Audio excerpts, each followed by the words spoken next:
Welcome. We are ready for the all-important toss of the third T20I between the visiting Bangladeshi ladies and the Sri Lankan ladies. We have the always smiling match referee with us, Vanessa De Silva, the captain of Sri Lanka, Chamari Atapattu, and the captain of Bangladesh, Nigar Sultana. Well, Chamari will toss the coin. Heads is the call. Well, it is a tails. Chamari, you want it for the third time? Yeah, we are going bat first. So, any particular reason that you want to bat first? Actually, I'm pretty confident about my batting unit, exactly. And the condition is really good for the batting. And today weather also really good. So we choose bat first. Hopefully that you can make those starts into good scores at the end. Definitely, we will try our best. All the very best to you. Thank you. Nigar, third time unlucky. Happy that you want to bowl? I think I need to see the doctor to change my luck, I guess so. But the thing is, yeah, it's a very good track, and then obviously we are looking forward to get early wickets in the power play and obviously restrict them in a good total. Any total that you have in mind to restrict the Sri Lanka? So obviously, the yesterday's game, I think it was a very good track. The spinners get drift there, so I think most probably 100 and 120, below 20. So it will be a great score to chase. Hope to see you back with runs. Inshallah, I'm just looking forward and trying to see all my process and trying to get my all the experience here and see what result will come. Any changes in your side? We have 3 changes. All right, all the very best. Thank you. So the story from the centre is that the Sri Lankan captain has won the toss and they will bat first. තුන්වන වතාවට චබරි අතපත්තු වාසනාවන්ත වෙනවා කාසි වාසි තමන් සන්තක කරගන්නට කෝසලට කියනවා අපේ පිතිකරු අනුපිළිවෙල පිළිබඳව තමුන්ට විශ්වාසයක් තියෙනවා බැටිං ස්ට්‍රෙන්ත් එක චබරි අතපත්තු කාලගුණෙත් හොඳයි මේ නිසා බය නැතුව පිත් අතට ගන්නවයි කියලා සේන. ඇතරම අපි දුටුවා ඊයේ දිනේදී ලකුණු 100යි හඹයන්න තිබුණේ. මම හිතනවා මෙවැනි තරගයකදී තීරණාත්මක තරගයක් වුණත් මුලින් පන්දුවර පහර දීලා ලොකු ලකුණු සංඛ්‍යාවක් ලබා ගැනීම තමත් වැදගත්. අර ඔබ කිව්ව ආකාරයෙන් චමර කිව්ව ආකාරයෙන් විශේෂයෙන්ම පිටිකරන ලයිස්තුව ටෙස්ට් කරන්න හොඳම අවස්ථාවක් පරීක්ෂා කරන හොඳම අවස්ථාවක්. මොකද අපි ඊළඟට යන්න ඉන්නේ එංගලන්තේ. ඊට පස්සේ නවසීලන්තේ මෙහෙ එනවා. ඉතින් මම හිතන්නේ මේ තරඟ ගැන කතා කරද්දී අපි සුදුසුකම් ලැබුවත් නැතත් ජයග්‍රහණ තමයි වැදගත් වන්නේ. මොකද 2024 බංග්ලාදේශයේ තමයි මේ තරඟාවලිය පැවැත්වෙන්නේ 2020 ලෝක කුසලාන තරඟාවලිය. මම හිතනවා ඒ ගත තීරණය හොඳයි. ලොකු ලකුණු සංඛ්‍යාවක් ලකුණු 150ක්වත් ලබා ගත යුතුයි. මේ තනතිල්ලේ චමරි ඒ ගැන පෙරමුණ ගත යුතුයි. බංග්ලාදේශ නායිකාවගේ බලාපොරොත්තුව ලකුණු 120ට අඩු වෙන්න ශ්‍රී ලංකා පිළ සීමා කරන්නට ඇය කිව්වේ ඒක. ඒ ඇගේ බලාපොරොත්තුව. නමුත් ශ්‍රී ලංකා කණ්ඩායම තමුන්ගේ පිතිකරන දක්ෂතා මනාව පෙන්눔 කරන්නට හොඳ තරගයක් වේවි. එමනම් තත්ත්වය පැහැදිලි කාලගුණය යහපත් කාසි වාසි දිනගත් ශ්‍රී ලංකා කණ්ඩායම පන්දුවට පහර දෙන්නට සූදානම්. මෙතෙන් පටන් අඛණ්ඩව තරගාවලිය අවසානයේ තෙක් රැඳෙන්නට අපි ආරාධනා කරනවා. එමනම් අපි සජීවී විස්තර විචාරයට යොමු වෙමු කෝසල සුරේෂ් චන්ද්‍රාතුළු පිරිවර සමගින්. Thank you, Manjula. Welcome to the SSA. It is a very good afternoon to you. It's bright and sunny so far. Now, this is the Sri Lankan team that is taking part in today's game. They're going with the unchanged 11. We had one change yesterday, Kumari coming into the side.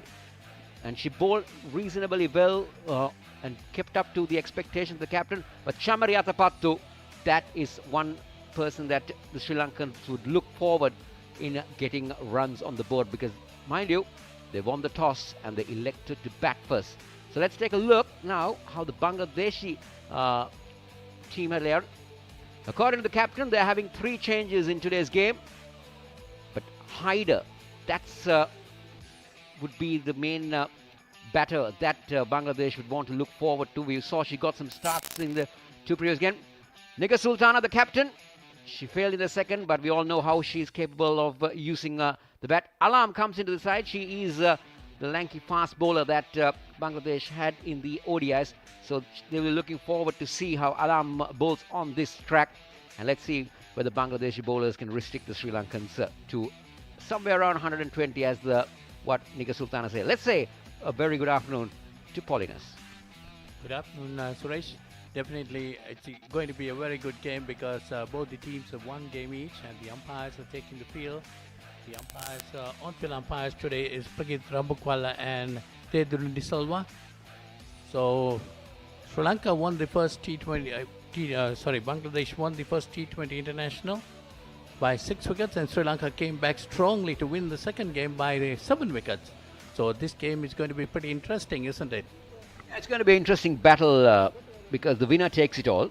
And mind you, the series win helps Sri Lanka to on the rankings of where they end up, especially going forward for the next T20 World Cup in Bangladesh in 2024. This is Deduni, the one of the on-field umpires. It's always nice, isn't it, Polly, to see a mixture of genders out there in the centre, especially in the women's game. Hopefully that will come back into the come into the men's game in the near future as well. We're seeing a lot of female umpires around the world now, and that's something interesting to see. This is Deduni Silva. She played for Sri Lanka in her heydays, and obviously vast experience in has been there for quite a while out there in the centre as well. She's standing for the 5th one-day international in a career. That's a good one. That's Pragit Rambukwala standing the 6th women's T20 international. So these are the two on-field umpires today. Pragit, though it's his 6th T20 women's game, Polly, he's got lots of experience. So here go, Chamari Atapattu. We all know what she is capable of. She's in at number 1. She's held that position for many years for Sri Lanka. And hopefully, she's got starts in both games. She will definitely want to... so this is how her stats rate. Look at that. Look at those matches. Over 100 matches. The average is around the 20s. But that strike rate, that's what she's excellent in. Over 2,300 runs. We all know what Chamari Atapattu can do. And she has a high score of 113. So it's century to his name too. To her name. Well, we were talking about the umpires. The TV umpire is Ravindra Vimalathuri, the 4th umpire being Nimal Pereira, and the match referee, Nimali Pereira, and the match referee is Vanessa De Silva. So Alam, she comes in for the first time in this series, but she's got experience, 78 matches to her credit, and over 57 wickets. So that's something that the Sri Lankans do. Here's the first delivery, and Atapattu straight away into the front foot stride to try and drive it through. But I'm telling you, that is a good start-up delivery. It's definitely, she went outside the off-stump, tried to drive it, missed it completely. Chamari Atapattu. Sri Lanka definitely depending a lot on her. She's been among the runs. She's been the leading run scorer. There you see the replay on that. A very good delivery indeed, no doubt, as Kosala said.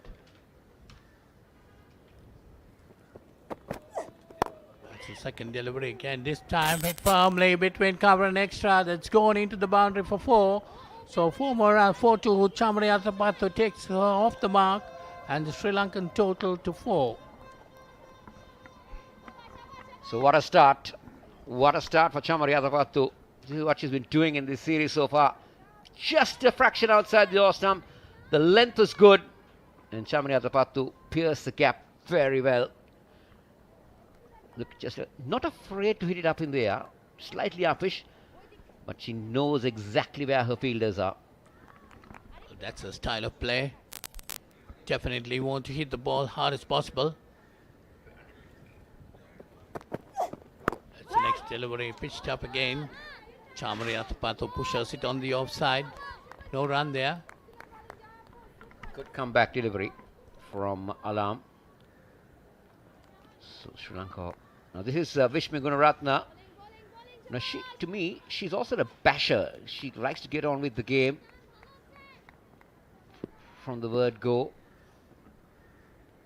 Early in her days, the strike rate needs to improve. It's somewhere around the 80s. It's good from Alam. Pushing Atapattu on the back foot that occasion. Except for that delivery that was over pitch, I thought Alam has bowled in good areas in this over, Polly. Yes, definitely. Kosala, we were talking about Vishmi Gunaratna. I think Vishmi Gunaratna's role will be to rotate the strike and give Chamari more of the strike. There you go. Those are two men that we need to be talking about. Waving the Sri Lankan and the Bangladeshi flags. They've been there throughout the series.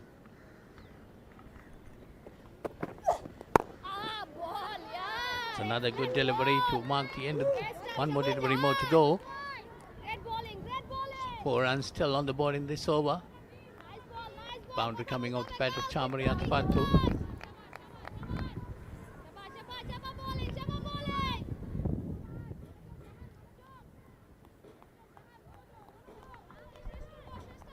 Four dot deliveries. Jahanara Alam.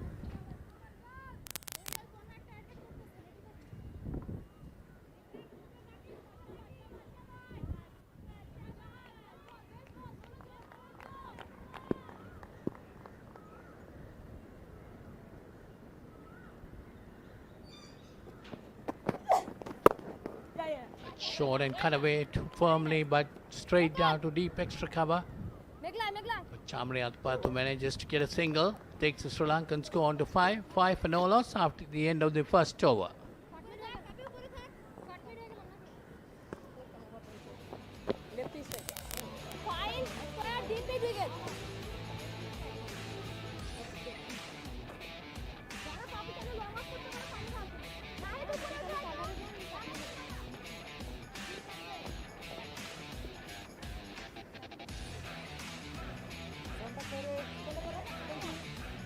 Few all-rounders in that Sri Lankan side. Oshadi Rana Singha, Kavya Kavindi, she was the player of the match yesterday. Nokarana Veera, Sugandhi Kumari and Prabodhini, the bowlers in the side.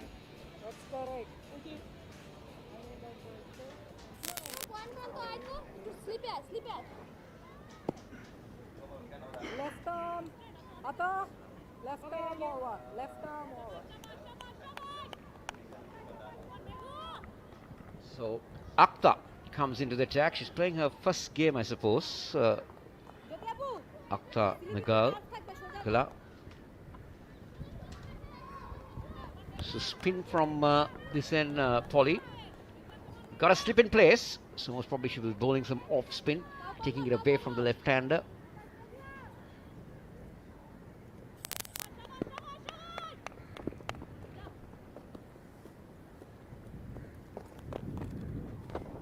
Oh, she's left arm. She bowls left arm orthodox. For one time I thought she was going to bowl right arm off spin the way she settled herself in, Polly. It's a left arm orthodox bowler. I think it's a good move, Khosla, to try a spinner from this end, especially with Chamriatpatu, who needs a little bit of pace off the wicket there. You see these spectators watching this game. It's going to be nice to see a lot of participation among the spectators to come and see these women's cricket. Giving encouragement. So let's see what Bishmi Gunratna has in mind. She's not had the best of games so far. No, Akhtar not afraid to give it air. Look at the loop she's getting. Very slow through the air. That might be the ploy on this surface, Polly. It will start to grip, it will start to turn. Let's take a look at that again. There you go. Giving it a loop. Inviting the batsman to come and play on the front foot. Definitely, that's a good bit of thinking. Tossing it up wide on that occasion. Akhtar inviting the batsman to drive. Bishmi Gunratna always looking for that drive.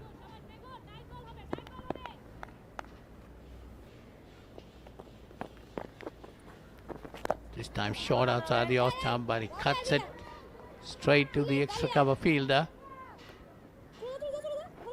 Now, if we get a look at that ball again, if we can have another look at that. Did you see the deviations that she got, the drift that she was getting outside the... Let's take a look at, there you go, that's what I'm talking about. That's the drift that she was getting away. That's going to be something very important as the game goes on.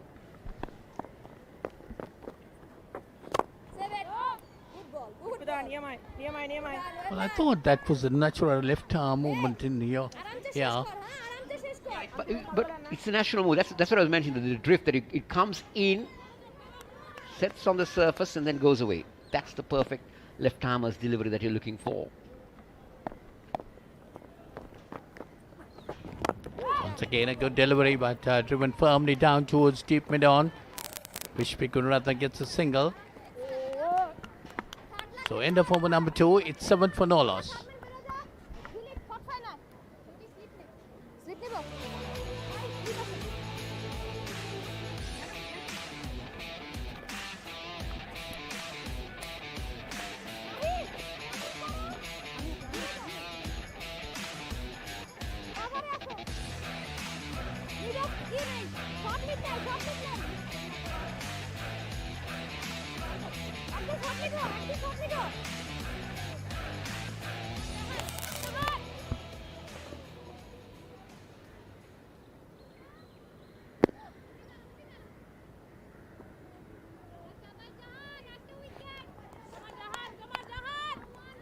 Alam will start her second over. She's going over the wicket now from the Torrington end, or the Vidya Mawatha end that you could call it now.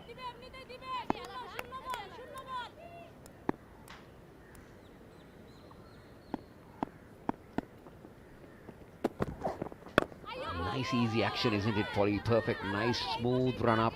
Look at the arms movement, the way the left arm overtakes the right arm, and then at the point of delivery getting high up on the left foot.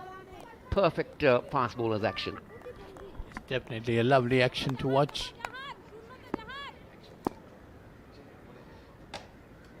Janara Alam.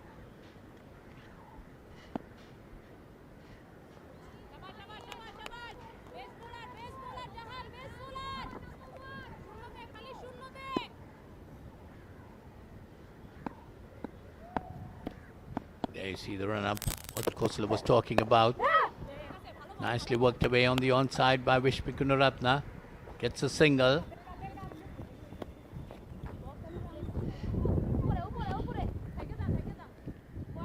That single, Sri Lanka total moves on to 8. This is what we were talking about. Just see the start up, and look at that. Look at those hands go one after the other, like a perfect athlete running, bringing that ref. Look at that. Look at that high arm action. The release point. Very nice to see. And if you are a youngster watching, learn from that. Definitely, she's trying to hit the deck hard, bending her back. It's another good delivery. Ollie, it takes me way back into the 80s. Dennis Lilly used to run in like that. Exactly, that's what I was thinking. I was about to tell you. Dennis Lilly, a copy of Dennis Lilly like.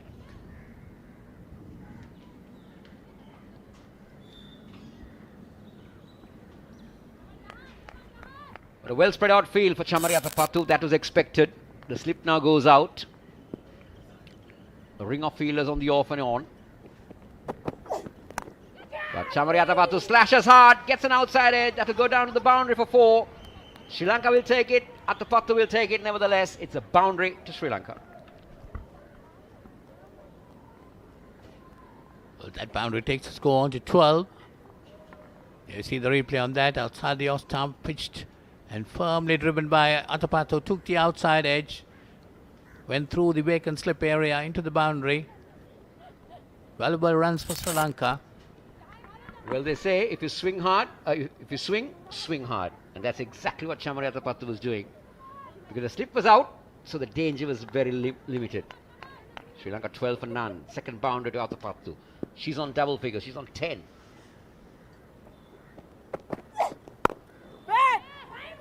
Good comeback delivery from Alam on that occasion.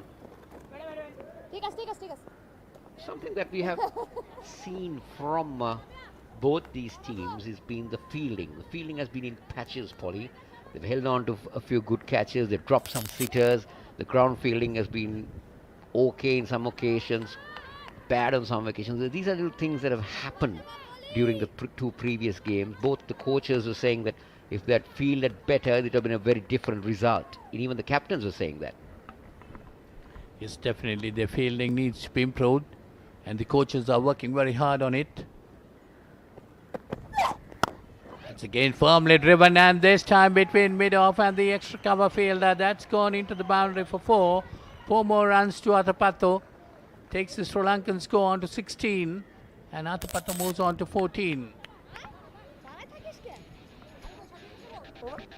Take a look at that again. You just can't afford to give that length to Chamariyatha Pattu. She loves to play on the front foot, and she likes to drive on the up, and that's exactly what she does. Look at where she plants that right foot, gets it, opens up, and then hammers it through the infield. Perfectly executed. Third boundary to Attapattu, third boundary to Sri Lanka. 3 overs come to an end. Sri Lanka are 16 for 9. Batter. Right arm over. Bowling with cap. Okay, bowling with cap.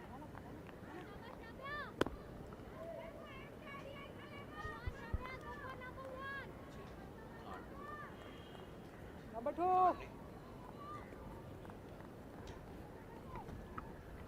Changing the bowling, Rabia Khan. Now, she had excellent figures yesterday and the game before that.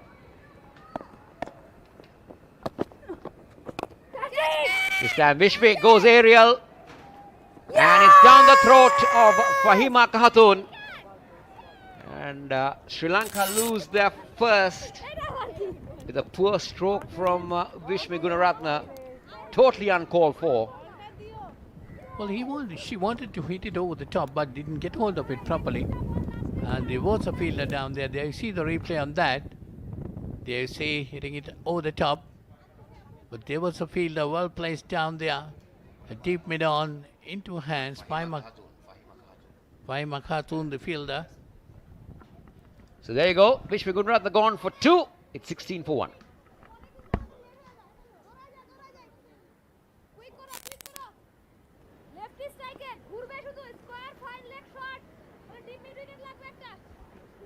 Now Harshita Samar Vikrama is in at number 3.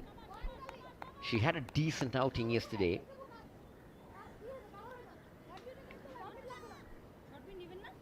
And she's been among the runs in the first game as well. There you go. 40 games. Strike rate is good. Average needs to improve a little bit. But over 700 runs, she's got some experience. 350s. She's been quite consistent in the last few games, Kosala. Getting some runs for Sri Lanka. But mostly I'm very impressed with this Khan who's been bowling for Bangladesh. She's been very good in both games. If I'm not mistaken, she had 11 for 1 or something yesterday in her 4 overs. Slip in place now for the new batter. That's good. You see that Nigger is attacking. Because Khan doesn't spin the ball much, though she rolls the wrist. She mostly pushes it through the air. It's more of a open palmed leg spin that she bowls. Just take a look at that again. Tossed up. They'll get a single. But if you look how Khan delivers that ball, it's more of a, not the conventional type of a wrist spinner who rolls his or her wrist around. There you go. That's the dismissal. Head up in the air. Cardinal mistake from Vishmi Gunaratne.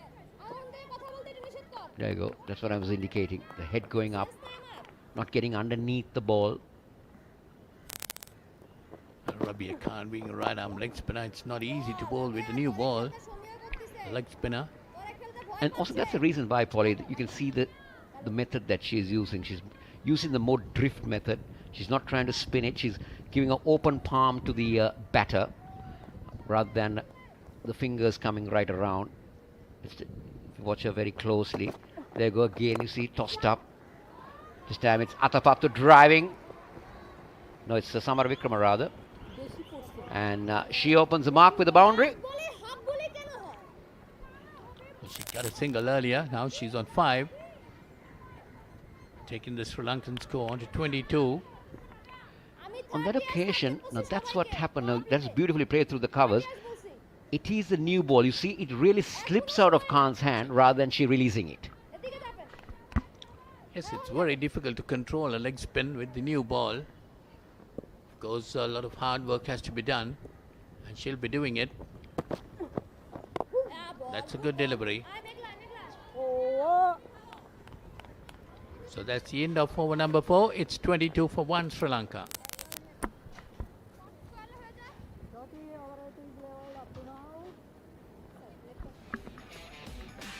Now this is the Bangladeshi 11 that's playing today. Ritu Mori, all-rounder. Rabia Khan is also the all-rounder. So those are the only 2 all-rounders that are indicated. But Nigar Sultana, that's the name that had. Mostari has got starts. Haida has got starts. So they will be the batsmen that, or rather the batters that Bangladesh will be looking at. So changing the bowling. It's spin now from both ends. Akhtar comes back into the attack. It's a left arm spin. Oh, an outside edge. No slip in place. That one didn't turn, went on with the arm, just pulled back in. And the batsman will come back for 2. Good ball, good ball. But I thought that was very well bowled. Let's have a look at that again, Polly. Now, Shaba ball. Chamariyatapattu was playing for the turn. When that one didn't turn, it went on with the arm, found the outside edge. Luckily, there was no slip in place. That was definitely a good delivery from Akhtar. And this time, put away nicely by Chamariyatapattu. That's gone over the rope. Never mind. Come on, এখান থেকে just একটা লাগবে, just What একটা a লাগবে, reply. তাড়াতাড়ি What a ball pass reply করেন। from Chamariyatapattu. Tossed up, given air. The line was just a fraction straighter. And Atapattu launches over mid-wicket for 6. You see that? A beautiful shot. Well timed, well played right over the mid-wicket area. If you look at Atapattu's career, the next one, driven, but no run. If you look at Atapattu's innings for many, many years, that's one of her favourite shots, going over mid-wicket, over cow corner.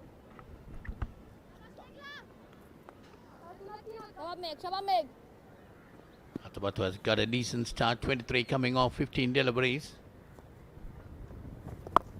That's an again, this time put away over square leg. That's gone for 6. You can't err with Chamariyatapattu. If you need to be more off stump line-ish. The moment it hits that middle and off, and the ball turning into you, with this pace, Chamariyatapattu is going to murder you. Second 6 of the over. This is a good over for Sri Lanka.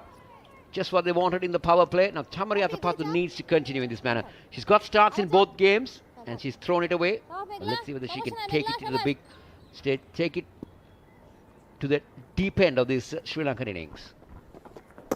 That time a quicker delivery by Akhtar. Atapattu watches it very carefully. That's exactly what she got to do at this stage. She got a good start. 36 on the board for Sri Lanka. Atapattu on 29. Ball. Again outside the off stump. Lets it go to the wicket keeper. So it's 5 gone. 36 for 1 Sri Lanka.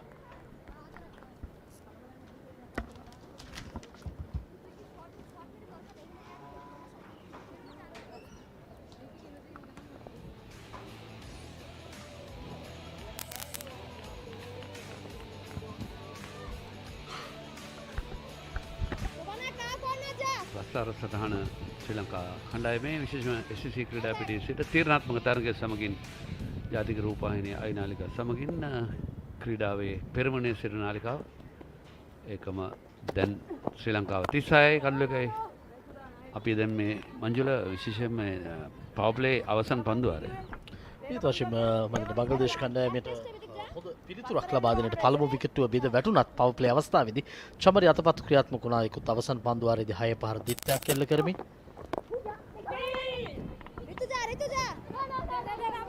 තමත් හොඳින් ඉක්මන් ලකුණක් වෙනුවෙන් දෙව යනවා. මතන මේ තමයි කළ යුතු කාරණාව ප්‍රහාරය වගේම මේ ලකුණු කෙටි ලකුණු ලබා ගැනීමෙන් අන්තයන් හෝමාරු කර ගැනීම. සමර වික්‍රම තමත් හොඳින් මේ කාරණාවට අවතීන බී තිබෙනවා. අනිවාර්යයෙන්ම මංජුල අපි හැමදාමත් කියන්නේ ඕනම තරගයකදී ස්ට්‍රයික් එක නැත්නම් පන්දුර පහර දීමේ අවස්ථාව මාරු කරගන්න පිටිකරුවන් හෝ පිටිකාරයා.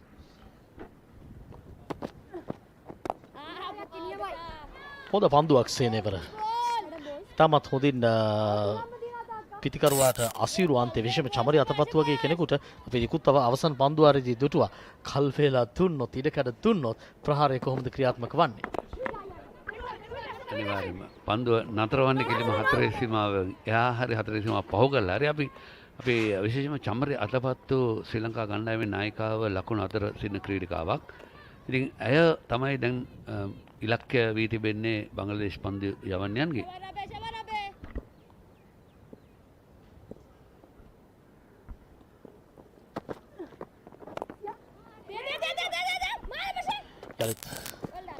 පෙර පරිදිමයි විශේෂයෙන්ම ෂොට් මිඩ් විකට් කලාපයට පන්දුව තල්ලු කරමින් ලකුණු වෙනුවෙන් දිව යනවා. ඉතා හොඳ පන්දුවාරයක් කියන්නට පිළිවන් ප්‍රහාරයට ලකුණයින් අනතුරුව මේ පවර් ප්ලේ අවසන් පන්දුවාරයේ මේ පන්දු පහ තුලදී තවමත් ලකුණු 3ක් පමණයි ලබා දී තිබෙන්නේ. චමරියතපත්තු පන්දු 20කදී ලකුණු 30ක් මේ අවසන් පන්දුව පවර් ප්ලේ.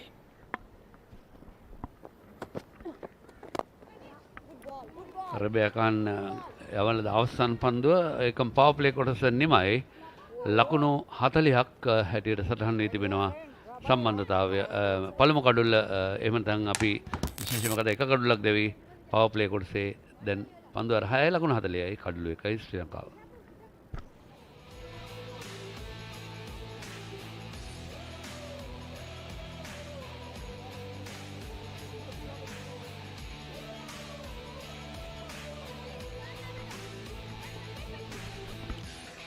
පන්දුවර 6යි ලකුණු 40යි එක් කඩුල්ලයි. දැවී ගිය ක්‍රීඩිකාව විශ්මි ගුණරත්න ලකුණු 2කට ඇය දැවී ගියේ. පන්දුවේ වෙනසක් සිදු කරනවා.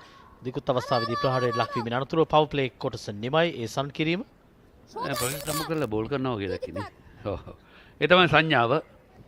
දෙවන පවර් ප්ලේ කොටසේ ආරම්භය ප්‍රථම පවර් ප්ලේ කොටසේ නිමාව. ඉතින් විශේෂයෙන්ම අපි දන්නවා මේ කාන්තා තරඟවල පවර් ප්ලේ කොටස් දෙකක් පමණයි තිබෙන්නේ.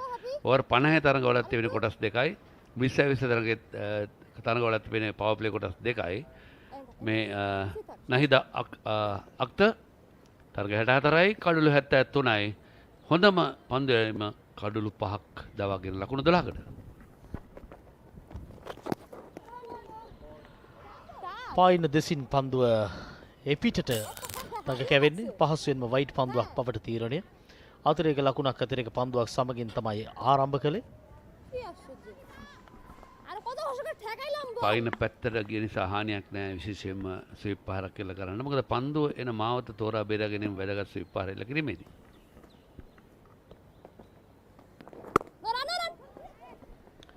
පහසුවෙන්ම චමරට හැකියාව තිබෙනවා මේ ලකුණ ලබන්නට. ලකුණු 42යි. ශිවසේන දැන් ශ්‍රී ලංකා කාන්තා කණ්ඩායමේ පුනරූපණය අපි ඉක්ුත් අවස්ථාවේදී දුටුවේ. පහසුවෙන්ම ඉපිලෙන පන්දුවට තමයි චමරි මේ පහරට යන්නේ. හානියක් නැහැ. දඟපන්දයවන්නේකට පසුපාදයේ ක්‍රීඩකම තරමක් අවදානම්. නමුත් චමරි වැනි ක්‍රීඩිකාවට ප්‍රශ්නයක් වෙන්නේ නැහැ. හොඳ පන්දුවක් කෙවර කුවරට මුසු කළා පන්දුව. මෙතෙක් යවපු පන්දුත් එක්ක බලද්දී දැන් තමයි අර නිවැරදි රිද්මය හඳුනාගෙන තියෙන්නේ. නහිද අක්තා වමතින් දඟපන්දු යන. ඊටමත් හොඳ පන්දුවක් අවශ්‍ය සම්පූර්ණයෙන්ම පිටිකාරිය පරාජයට පත් වෙනවා. ස්ටම්ප් කිරීමට හසු කරගත්තත් දෙවියමක් නැහැ. ඉක්මන් ලකුණක් වෙනුවෙන් යනවාද නැද්ද කියන දෙගිඩියාවේ තිබුණේ. නමුත් ලකුණක් වෙනුවෙන් යන්නට නැහැ ඉඩකඩ. පොදින් කිසියම් විදියකින් පාලනයකට නතු කරගන්නට උත්සාහ කරන ආකාරයක් අපි දකිනවා. තාමත් ලකුණු 42 තිබෙන්නේ මුල් ලකුණු සංඛ්‍යාව.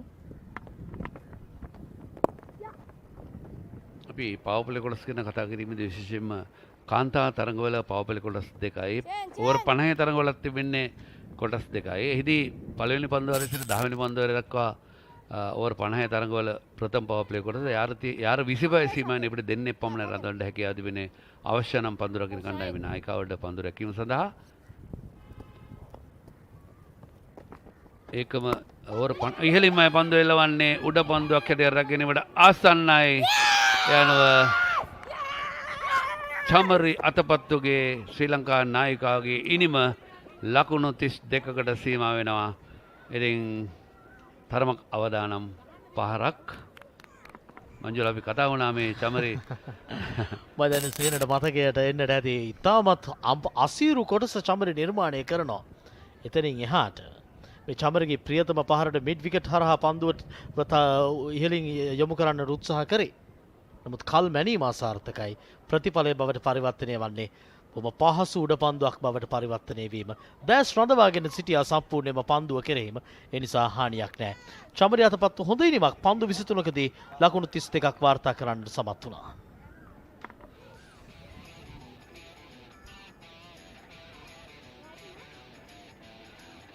පන්දුව රැකගත් ක්‍රීඩිකාව හක් දැනගත්තා මේ තමයි කඩුල්ල. මෙන්න අනුෂ්කා සංජීවනී අංක 4 පිටිකාරිය ශ්‍රී ලංකා කණ්ඩායමේ කාන්තා කණ්ඩායමේ. ඉතින් චමරිගේ කඩුල්ල දවාගත්තා කියන්නේ මම දැන් ඉනිමේ භාගයක් දවාගත්තා වගේ තමයි උන් සතුටුනේ.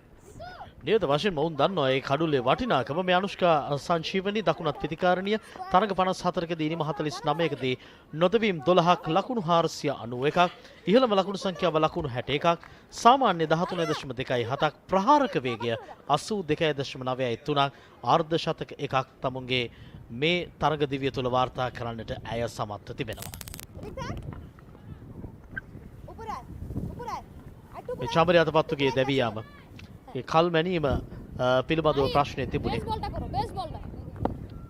පිට අග්‍රයේ වැදුණු පන්දුව තමයි තනි ගුවනට මුසු වුණේ. ඒ පහර එල්ල කරන් තිබුණේ මිඩෝන් දෙසින් නැත ලොන් ඕන් දෙසින් බිම දිගේ. ඉතින් නමුත් ස්වීප් පහර උස්සද්දට ආසන්න අවස්ථාවක් කිසියකට හානියක් නැහැ. පන්දුවර 7ක් නෙමෙයි ලකුණු 44යි කඩලු 2යි ශ්‍රී ලංකා කාන්තා කණ්ඩායම.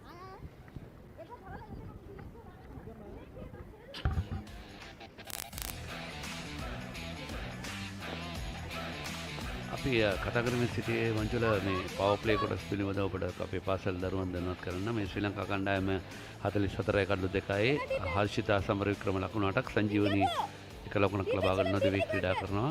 කඩලු 2 එක බැගින් අප්ත සහකාන් දවාගෙන තිබෙනවා. ඉතින් අපි දෙවන පවර් ප්ලේ කොටසේදී ඕවර් 50 තරගයේදී යාර 25 සීමාවෙන් දෙපිට රඳවන්න පුළුවන් ක්‍රීඩිකාවන් 4ක් පමණයි. මෙන්න දුවද්දි දෙවි යාමට ළඟා කර තිබූ අවස්ථාවන කඩුල්ලේ වැදුනා නම් නියත වශයෙන්ම ඉනිමනිමා වෙනවා. තුන්වන කඩුල්ල දැවි යනවා. නමුත් පන්දුව රැකගෙන එල්ල කරන්නට තිබුණා. ඒ අවස්ථාවේදීත් ආසන්න අවස්ථාවක් වෙනවා එන. ආසන්න අවස්ථාව ශ්‍රී ලංකා කණ්ඩායමට හැකියාව තිබෙනවා. තවදුරටත් තුන්වන කඩුල්ල ආරක්ෂා කර ගන්නට.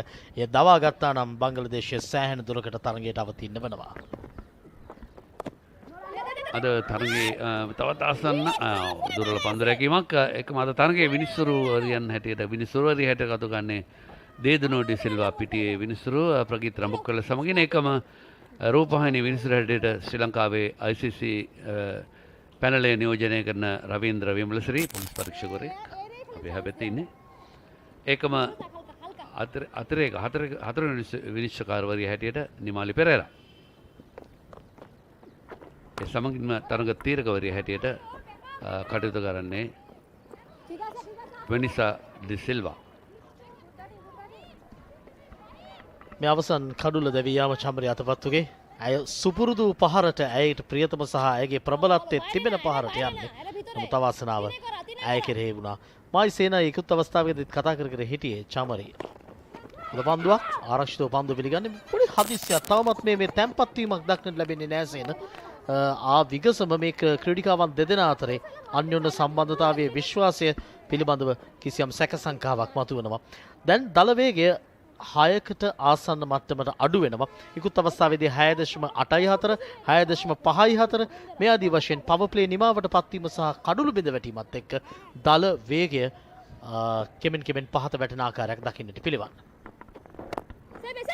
ඇතරම මේ පිටිකාරණයන් දෙදෙනා උත්සාහ කරන හැම පන්දුවකටම ලකුණක් ලබාගෙන ලකුණු පූර්ව ක්‍රියාත්මක කරන්නට. ඒ තමයි කළ යුත්තේ. නමුත් අවදානම් ලකුණු ලබා ගැනීම එතරම් සුබදායක නැහැ. මොකද දැන් කඩලු දෙකක් දැවි ගොස් තිබෙන අවස්ථාව පන්දුවර 10ක් යනතුරු මේ දෙදෙනා ක්‍රීඩා පිටියේ සිටිය යුතුයි ශ්‍රී ලංකා කණ්ඩායමට වාසිදායක තත්ත්වයක් ගන්නට නම්.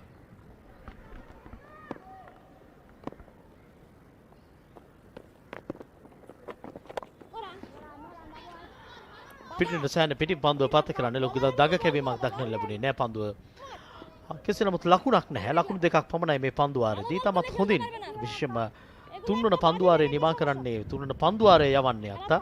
ඊටමත් හොඳින් ලකුණු 18ක් පමණයි ලබා දී තිබෙන්නේ. පාලනයකින් යුතුව පන්දු යවන ආකාරය දකින්නට පිළිවන්.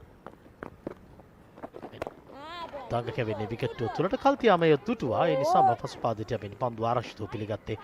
පන්දුවාරය අවසන් පන්දුවාර 8ක් නිමයි ලකුණු 46යි කඩලු 2යි.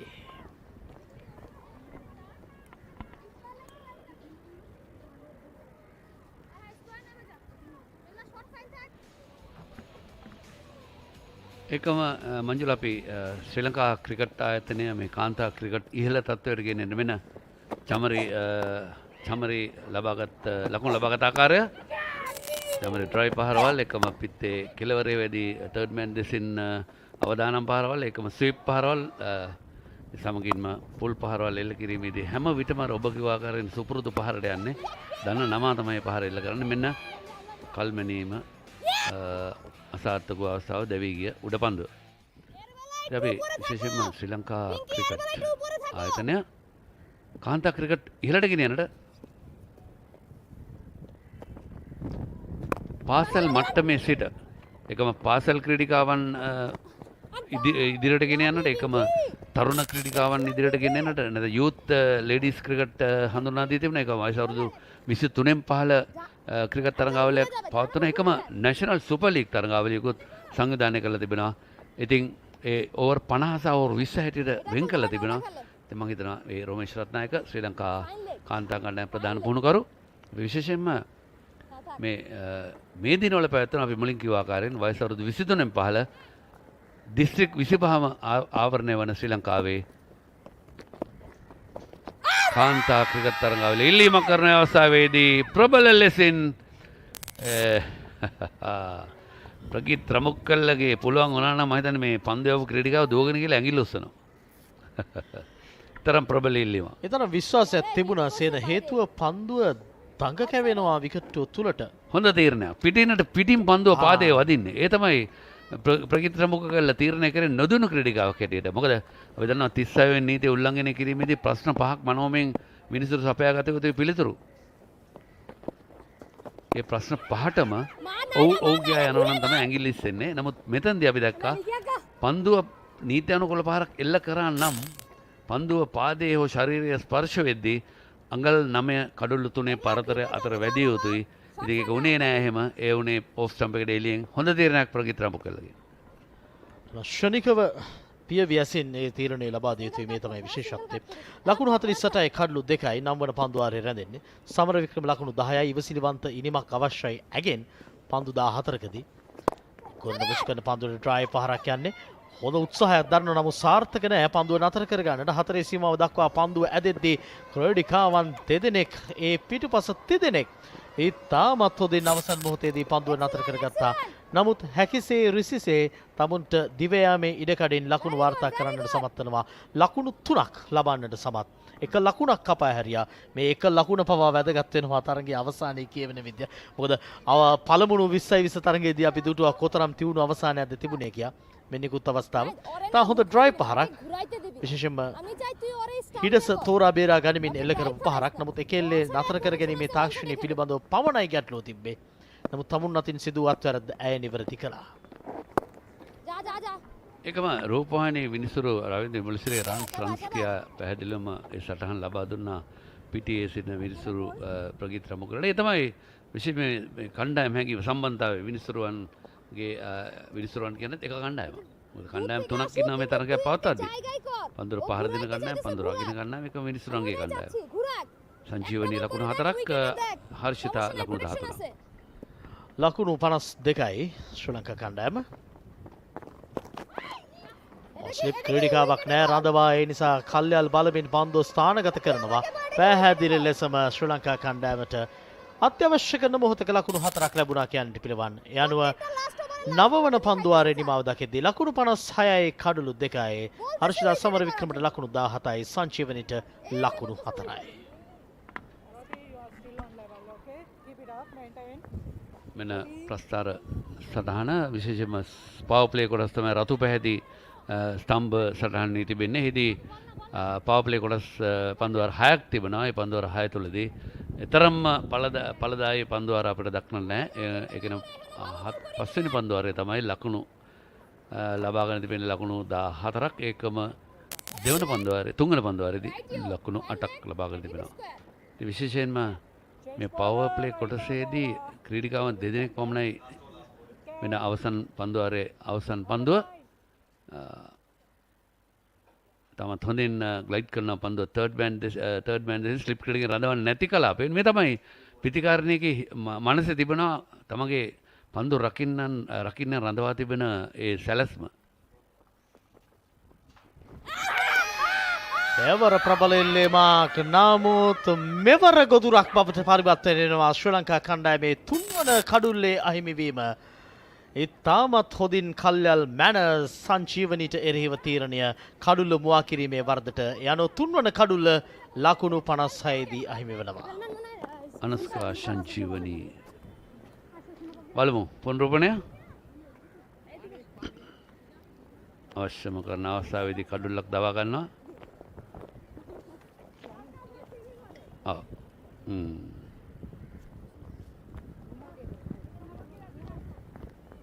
පාදයේ පන්දුව වදින අවස්ථාවේදී අංගල් 9 අතර පරතරය දුවන අපිට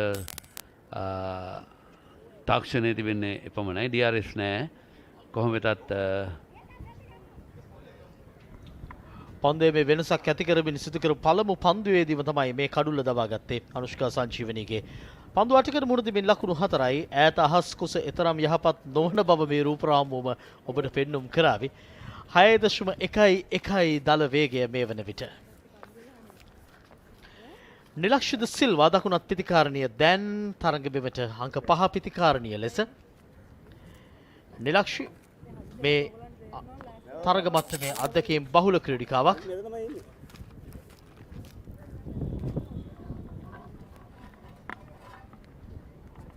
ලකුණු 56 කඩලු 3යි පන්දුවර 9 එක් පන්දුවක් නිමාව දකින විට චම්බරය අතපත්තු දැවිගේ ක්‍රීඩිකාව ලකුණු 32යි විශ්මි ගුණරත්නට ලකුණු 2යි මුෂ්කා සංජීවනිට ලකුණු 4යි. එන පන්දු යැවීමේදී එක් කඩුල්ල බැගින් දබා ගන්නට කාන් ලකුණු 10කට එක් කඩුල්ලයි අක්ටා ලකුණු 14ට එක් කඩුල්ලයි විශේෂයෙන්ම 10 වන පන්දු වාරයේදී රැගෙන ආ ක්‍රීඩිකාව ඇය අවසන් මොහොතේදී ගැන පළමු පන්දුවේදීම කඩුල්ලක් තබා ගත්තා. තවමත් ලකුණු ලබා දෙන්නට ඇය ඉදිරි ලකුණු ලබන්නට ඉඩ කඩ නැහැ. ලකුණු 16 දී පළමු විකට්ටුව හිමි වෙනවා. ලකුණු 43 දී දෙවන විකට්ටුව, තුන්වන විකට්ටුව ලකුණු 56 දී. හොඳයි ශ්‍රී ලංකා ක්‍රිකට් ආයතනයට අල්ලපු ගොඩනැගිල්ලේ තිබෙනවා කෞතුකාගාරය. ශ්‍රී ලංකා ක්‍රිකට් මියුසියම් නැත්නම් ශ්‍රී ලංකා ක්‍රිකට් කෞතුකාගාරය. මේ බංග්ලාදේශ ක්‍රීඩිකාවන් සහ ඒ කණ්ඩායමේ කළමනාකාරීත්වය ඒ නරඹන අවස්ථාව හෂාන්තිලකට නම් අලුත් තැනක් නෙමෙයි. නමුත් ඒ වුණාට අපි දන්න 96 ලෝක කුසලානය 2014 ලෝක කුසලානය ඒ කියන්නේ උඩ දාපු කාසිය ඒකම ජයග්‍රහණය කරපු කුසලානයන් රසක් තිබෙනවා. ඉතින් අපි ආරාධනා කර සිටින ශ්‍රී ලාංකිකයන් හැටියට ලංකාව පුරා සිටින පාසල් දරුවන්ට නොමිලේ අවස්ථාවක් තිබෙනවා මේ කෞතුකාගාරය නරඹන්නට සතියේ ඕනම දිනක විවෘතයි. ශ්‍රී ලංකා ක්‍රිකට් වල හදවත නැත්නම් ශ්‍රී ලංකා ක්‍රිකට්හි සියලු මතක සැමරුම් එක තැනකට කැටි කර තිබෙන මොහොතක් හැටියට ශ්‍රී ලංකා ක්‍රිකට් කෞතුකාගාරය හඳුන්වන්නට පිළිවන්. මේ තමයි ඉතිහාසයේ ශ්‍රී ලංකා ක්‍රිකට් ප්‍රෞಢත්වය. ඒ අනාගතයට රැගෙන යාම වත්මන් කණ්ඩායමේ යුතුයකමක්. ඒ වගේම අවසන් වතාවට ජයග්‍රහණය කළ ආසියානු කුසලානය පවා මේ ක්‍රිකට් කෞතුකාගාරයේ තැන්පත් කොට තිබෙනවා. අති විශිෂ්ටයි. අපි විශේෂයෙන්ම ශ්‍රී ලංකා ක්‍රිකට් ආයතනයට ප්‍රණාමය පුද කළ යුතුයි. මේ ජයග්‍රාහී ශ්‍රී ලංකා ක්‍රිකට් දජය සාඩම්බරයෙන් ලෙල්ල දෙනවා. ඒ හැමදාමත් ශ්‍රී ලංකා ක්‍රිකට් ඉහළට ගෙන යන්නට ඒ පරිපාලනය දරන උත්සාහය අපි අගය කරනවා. ශම්මි සිල්වා තමයි වත්මන් සභාපති. විදායක කමිටුව විශේෂයෙන්ම ප්‍රබල උත්සාහයක් දරනවා. ක්‍රිකට් ක්‍රීඩාවේ උන්නතිය වෙනුවෙන් කාර්යභාර පාසල් මට්ටමේ පවා ශ්‍රී ලංකා ක්‍රිකට් ආයතනයේ පාසල් තරඟවලට පන්දු පවා ලබා දෙනවා. එකම ක්‍රීඩා පිටවලට උපකරණ ලබා දෙනවා. ඒ සමගින්ම අපි හැමදාම දන්නවා පසුගියදා මේ ෆහිමා කාටුන් තරඟ 70යි කඩුළු 40ක් ලබාගෙන තිබෙනවා. හොඳම කඩුළු ලබා ගැනීම කඩුළු 4ක් ලකුණු 8කට. එකම ශ්‍රී ලංකා පන්දුවක් සේන හොඳ නමුත් වයිඩ් පන්දුවක් ලෙස නම් කරනවා. විශේෂම ගුවනට මුසු කරලා විකට්ටුවෙන් එපිටට දඟ කැවෙන්නේ. උගුලට හසු කරගන්නට ගත්තා වූ උත්සාහයක් හැටියට සටහන් කරන්නට පිළිවන්. මම සඳහන් මෙන්න පුනරුපණය. නියත වශයෙන්ම එවරත් විකට්ටුව තුළටයි පන්දුව දන් කැවෙන්නේ. ආරක්ෂිතව පන්දු පිළිගන්නවා. පිත්තේ සම්පූර්ණ මුහුණත ඉදිරියට රැගෙන එමින් මේ තමයි විශේෂත්වය. ක්‍රිකට් නීතිය අනුව වයිට් පන්දුව පටන් ගන්න පන්දුව අතින් ගිලින විට පන්දුව යවන්නාගේ ගුවනේ පන්දුව තිබෙන්නේ නමුත් හානියක් නැහැ. හතරේ සීමාව අභියසදීම පන්දුව නතර කර ගන්නට සමත්. දෙවන ලකුණ වේගයෙන් වාර්තා කරන්නට ඒ අතරතුරේදී සමත්. දැන් අවශ්‍යයි ලකුණු වේගය වැඩි කර ගන්නටත්. නමුත් කඩුළු ආරක්ෂා කරගනිමින් මේ වේගය වැඩි කර ගැනීම තමයි කාරණාව. මෙන්න නිකුත් අවස්ථාවේ ස්විප් පහරට යන්නේ ගුවනේ තිබුණා. නමුත් හානියක් නැහැ. करवटों से निंदिया दूर भागे बावरे से नैन चाहे बावरे झरोखों से बावरे नजारों को तकना बावरा मंद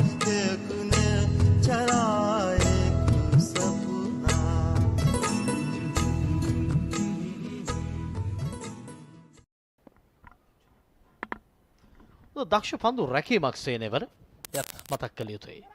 දංකැවෙන්න ඉඩකඩ ලබා දෙමින් පසුපාදයට යමින් පන්දු ස්ථානගත කරන්නට උත්සාහය නමුත් නෑ සාර්ථකත්වයක්.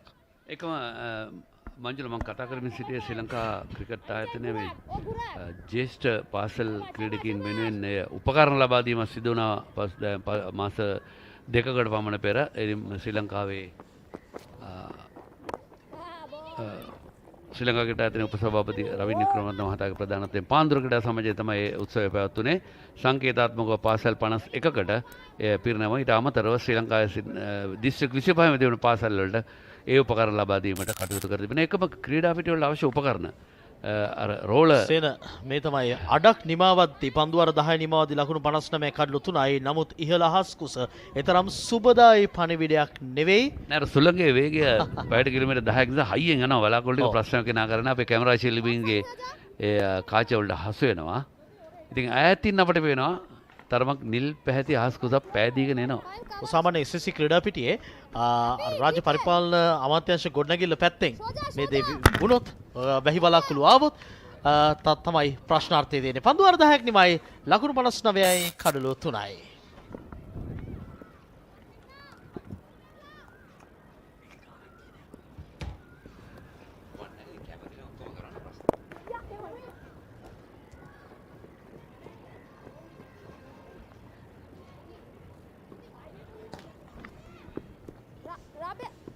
Eleventh over in progress. Nilakshiti Silva has joined Samara Vikrama now. They need a partnership here, Sri Lanka. 64-3 at the moment. With the departure of Chamariyatapattu, things have got slow out there. Now, if you've been watching this series, and now they will look for two here, but they'll only get one. Not the best of efforts in the inner ring.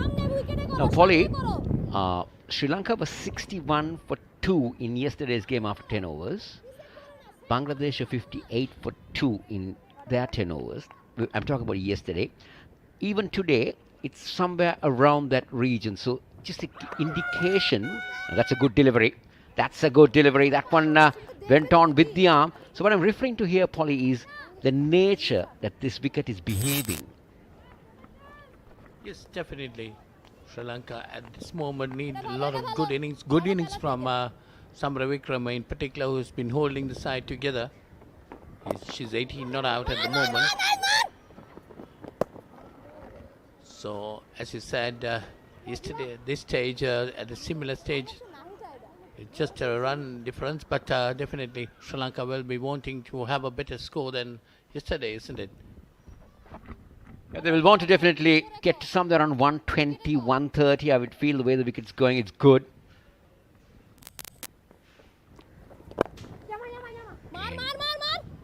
Running with the shot, that's good. This is what they need to be doing. If the boundaries are drying up, you need to keep rotating that strike. And we got a left-hand, right-hand combination. It's the ideal time for them to keep pushing those singles. If Sri Lanka get somewhere around 4 runs and over for the next 5 overs, they're somewhere around 80, 85, and if you get the odd boundary, it's 90.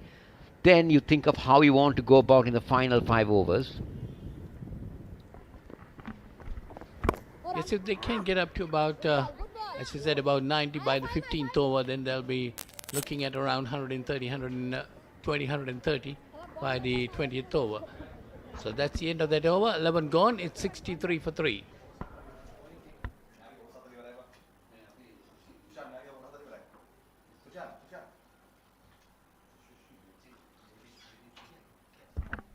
So, Akhtar Megal, 22 for none from her 4th over, from her 4 overs rather, at around 5.5. That's a decent economy. Now, this is what happened in the previous 10 overs. Chamariyatapattu was massive on that. She was attacking the bowling, hitting things around. Vishnu Gunaratne tried to go aerial but couldn't clear the long on boundary. Then Samara Vikram and Atapattu joining. We're back live here. De Silva gets another single. We're into the 12th over, Polly. 64 for 3. How do you think Sri Lanka should really plan it out now? Well, definitely they should, but this pair should be batting around the 15th or 16th over and then think about it. I would prefer to have about 100 by the 16th over and then get up to about 130.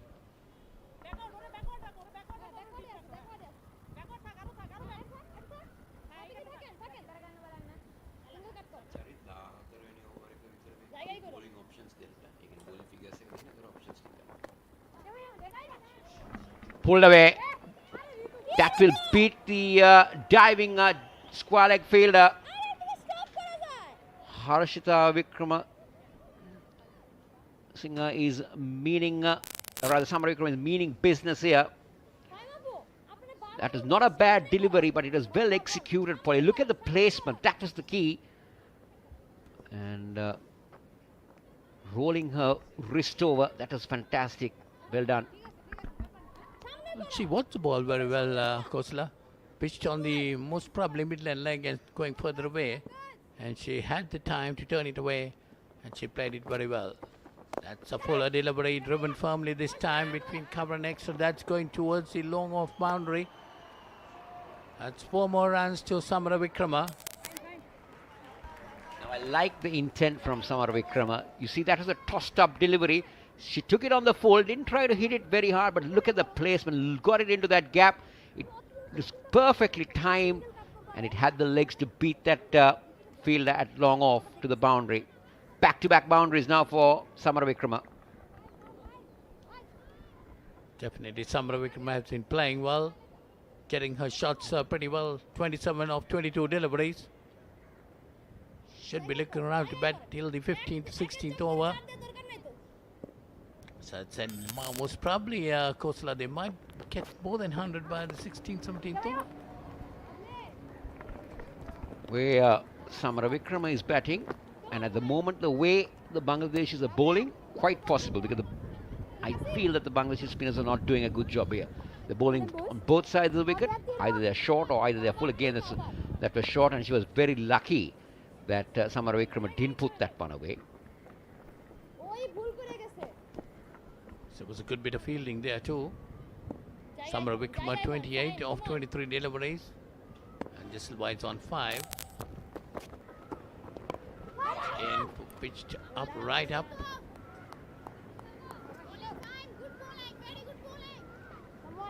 Now, De Silva will be the batter who will work things around and try to bat around Samara Vikrama. These are the crowds that are coming to watch this game. Quite encouraging to see this spectator. Tossed up delivery, taken on the full. But again, Nilakshi De Silva just not really wanting to hit it over the top. It's the end of the over, 74 for 3.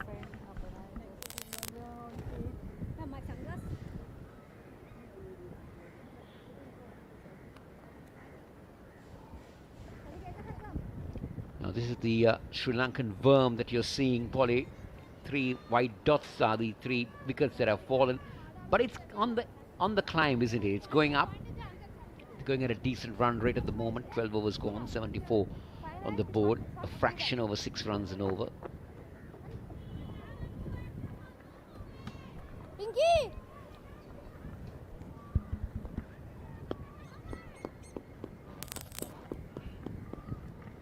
So changing the bowling. It's going to be Alam back into the attack. She bowled 2 decent overs for 14 in her previous spell. Chamarata was a little bit severe on her. But I thought, except for the 2 boundaries that she gave away, or the 3 boundaries, she was okay. 74 for 3. Now let's take a look at this field, Polly. It's a very interesting field for Alam. We got a boundary rider on a deep square leg. Good delivery to start off. And we got another one at sweeper cover. Now she has the luxury of having 4 fielders outside the circle. She also has a 3rd man right on the boundary and a deep mid on also on the boundary. So that's the 4 fielders outside the circle. So the indication to me, it's going to be more off stump line. It's a shout for a leg before, but umpire Rambukvala is not interested. It's come off the bat. Well, I think Bangladesh breaking alarm back. They're trying to look for a wicket at this stage. That is what they need. You see the replay of that. Well, the umpire signal was basically giving runs to the batsman. So off the bat. So we were talking about the crowd. Kosala, definitely it's encouraging to see a fair crowd in this game.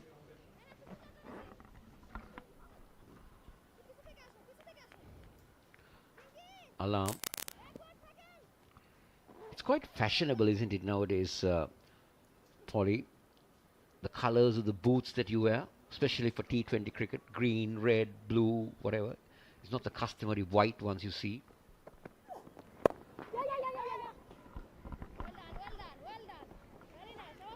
Well, I feel, Kosala, that has come with the colored clothing, isn't it?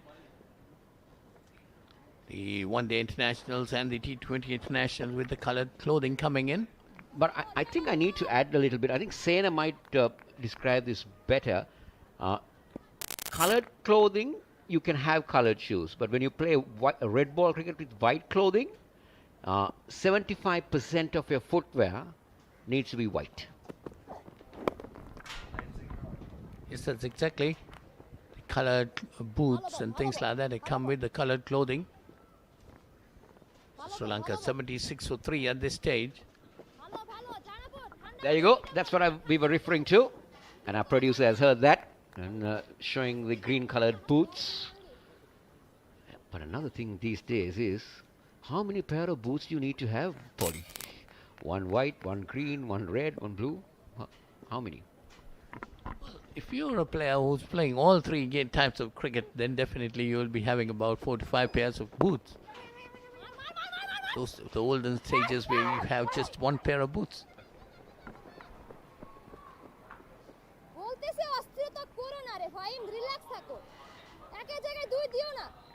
And with the cost right now, it's not easy for any young cricketer to earn. And that's why Sri Lanka cricket came up with this theory of giving cricket equipment to schools in the island.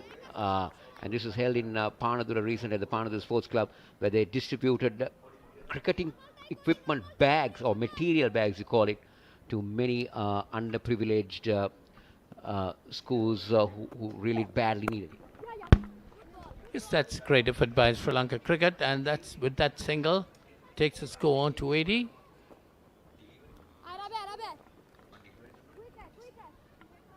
Sri Lanka 80 for 3 after 13 overs.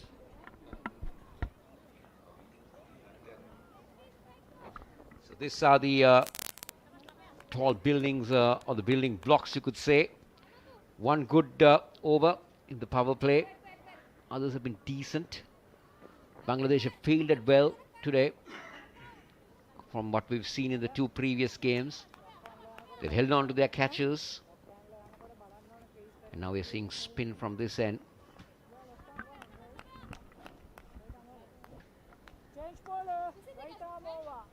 Well, the current run rate is 6.15, Kosala, and if they go on and with that, by the 16th over, they should come up to 100, or very close upon 100.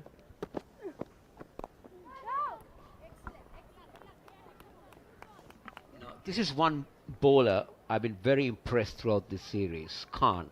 She's been good. She's not been a high wicket-taking bowler, but look at her economy. It's been fantastic. She's gone for 10 in today's game with a wicket. It's another single. They wouldn't mind that, Bangladesh, as long as they don't give the boundaries. Sri Lanka move on to 80.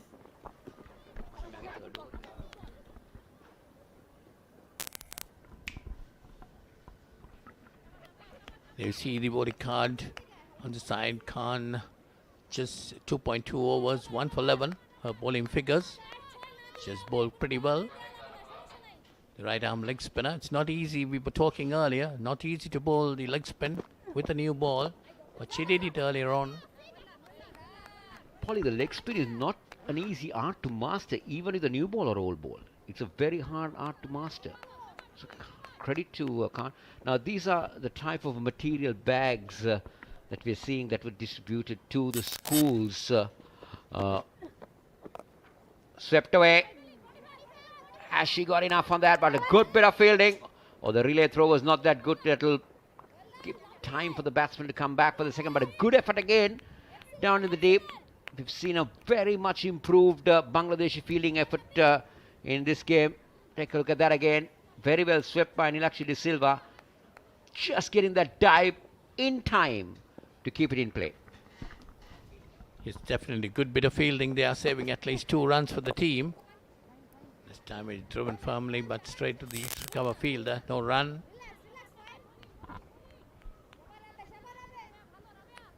Nilakshi De Silva is on 10 and Samara Vikrama on. You see again a good bit of fielding there. Samara Vikrama is at 33. So that's the end of that over. 14 gone. It's 83 for 3.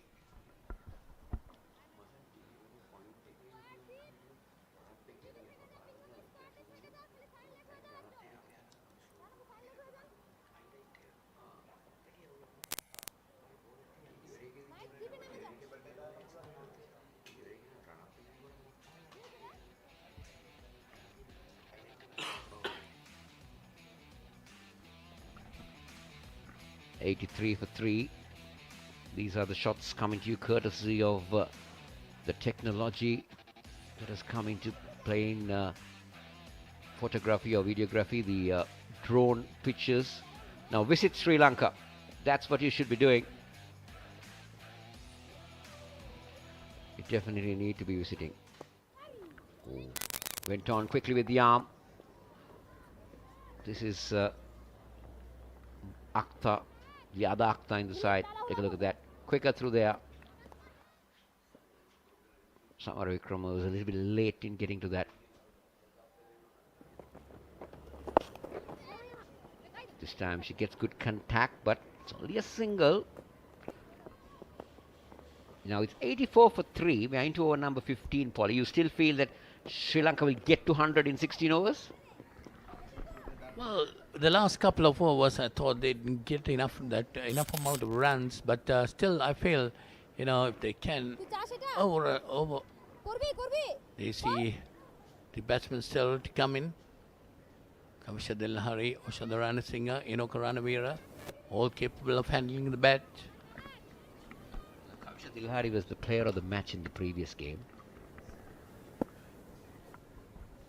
She has been among the runs too. The last couple of games.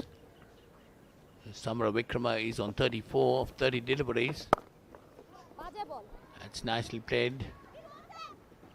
But straight to the fielder. Just a single.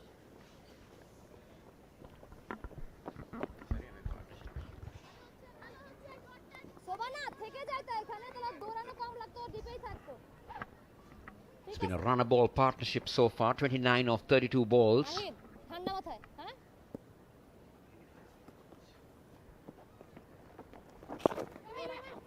This is good. Good running. They need to keep doing that. They mustn't allow dot balls to creep in. The run rate is gradually coming down now. It's gone to 5.86 from a 6.15. That's something that... now these are the school cricketers. The female school cricketers or the young ladies who play cricket who have come to watch this game.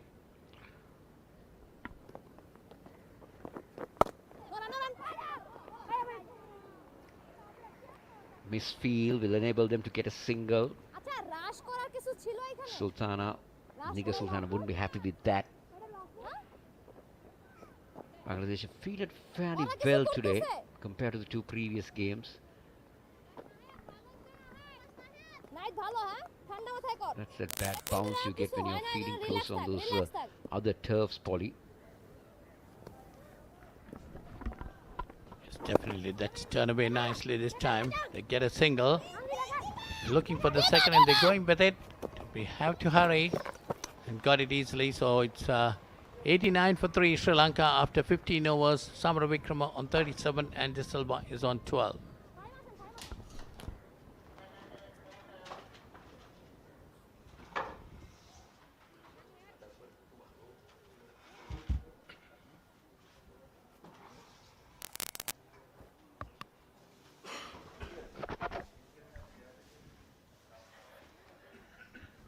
බංගලදේශයට පැමිණි ප්‍රේක්ෂකයින් පිරිසක් SSC ක්‍රීඩාගාරයේ ඉහළ මාලයේ සිට තරඟය නරඹනවා.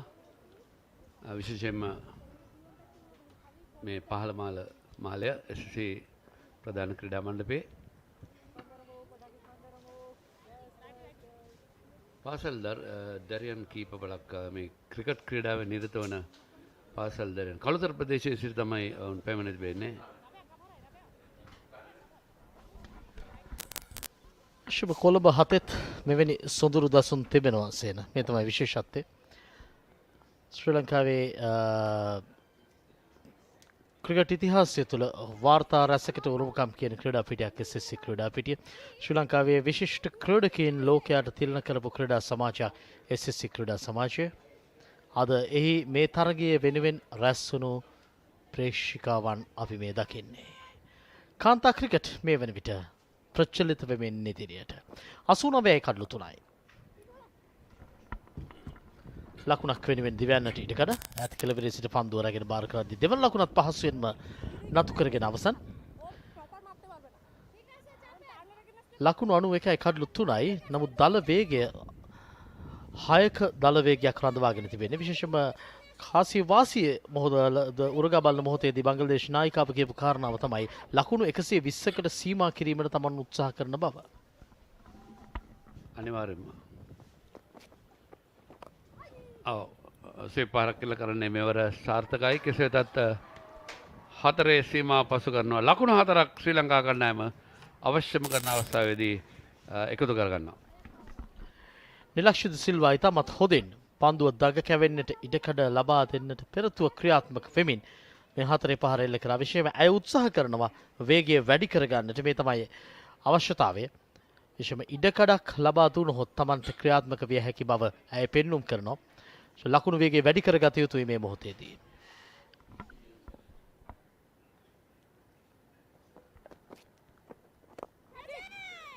උඩ පන්දුවක් ඒ අවස්ථාවේදී ගිලිහි යනවාද? ඔව්. පාසෙන් මරගෙන හැකිව තිබූ උඩ පන්දුවක්. Mid of ක්‍රීඩිකාව අතටමයි ඒ පන්දුව ආවේ.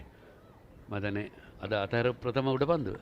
ඔය පන්දුව අතහරින්නේ කොහොමද කියන කාරණාවයි තිබුණේ. ගුවනට මුසු කළා ට්‍රයි පහරට පොළඹවා ගත්තා. පහසුට පන්දුවක්. නමුත් දෑත් රැගෙන එන්නේ නිවැරදි තාක්ෂණයටද කියන කාරණාව ඕපන් හෑන්ඩ් ක්‍රමයට තමයි ආවේ. අර අත් දෙක ඇඟිලි තුඩු ඉහළට ඔසවාගෙන ඒ පන්දුව රැගෙන උත්සාහ දරුවේ. අලා මේ අතරතුරේදී ලකුණක් වෙනුවෙන් දිව ගොස් සමාරයි.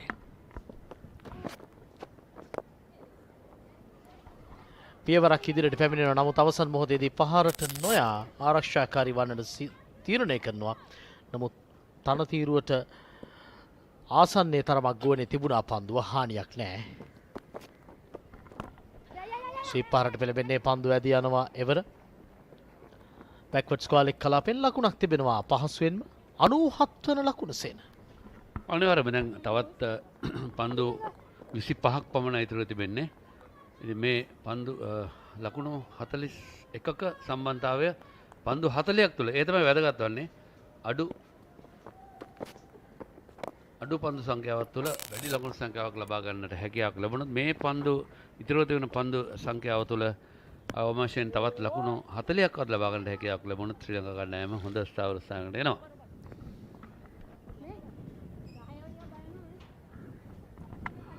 තරගාවලියේ ජයග්‍රාහිකාවන් වෙනුවෙන් තරගාවලියේ ශූරයන් වෙනුවෙන් පිරිනමන ජය සංකේත අපි මේ දකින්නේ. තරගාවලිය එකට එකක් ලෙස සමයි. ඒ නිසා මේ තරගයේ ජයග්‍රහණය තීරණාත්මකයි කණ්ඩායම් දිත්තේටම තරගාවලියේ ජයග්‍රහණය වාර්තා කරන්නට. ඒ සඳහා පන්දුවර 24ක් ඉදිරියට තිබෙනවා නිල වශයෙන් මේ තිලින ප්‍රධාන උත්සව සමග එකතු වන්නට. අපි හැමදාම කියන්නේ ජය පරාජය කවුරු ලැබුවත් ක්‍රිකට් ක්‍රීඩාව ජයග්‍රහණය කළ යුතුයි. ඒ වෙනුවෙන් තමයි ශ්‍රී ලංකා ක්‍රිකට් ආයතනය විශිෂ්ට කාර්යභාරයක් ඉෂ්ට ගන්නේ. ඒකම 2024 අවුරුදු 19න් පහළ ලෝක කුසලාන පැවැත්වෙන්නේ ශ්‍රී ලංකාවේ. අපි ඒක නම් මතක් කළ යුතුයි. යෝන් ක්‍රීඩකයන් හොඳ අවස්ථාවක්.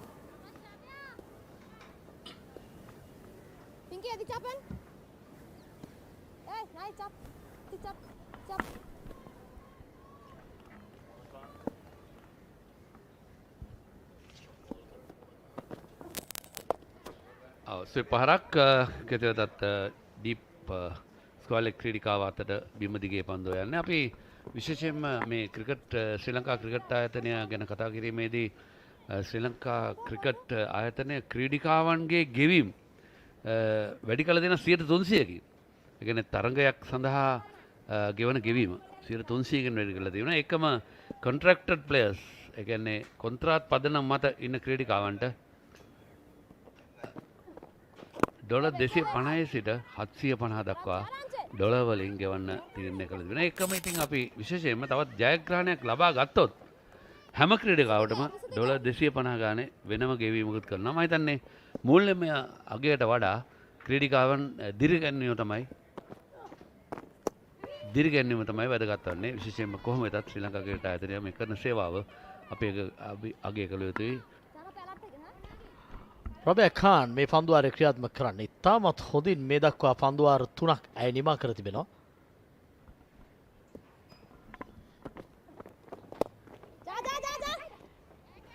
ඉවරෙක් ලකුණකට වේගෙන් දිග යාම.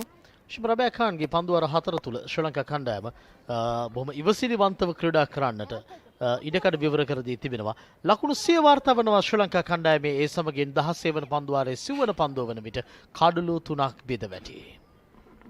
හාෂාන්තිලකරත්න ශ්‍රී ලංකා හිටපු අති විශිෂ්ට පිටිකරුවෙක්. ඔහු මේ ප්‍රධාන ලකුණු පෝරුව SSC ක්‍රීඩා පිටියේ හාෂාන් දැන් බංග්ලාදේශ කණ්ඩායමේ ප්‍රධාන පුහුණුකරු.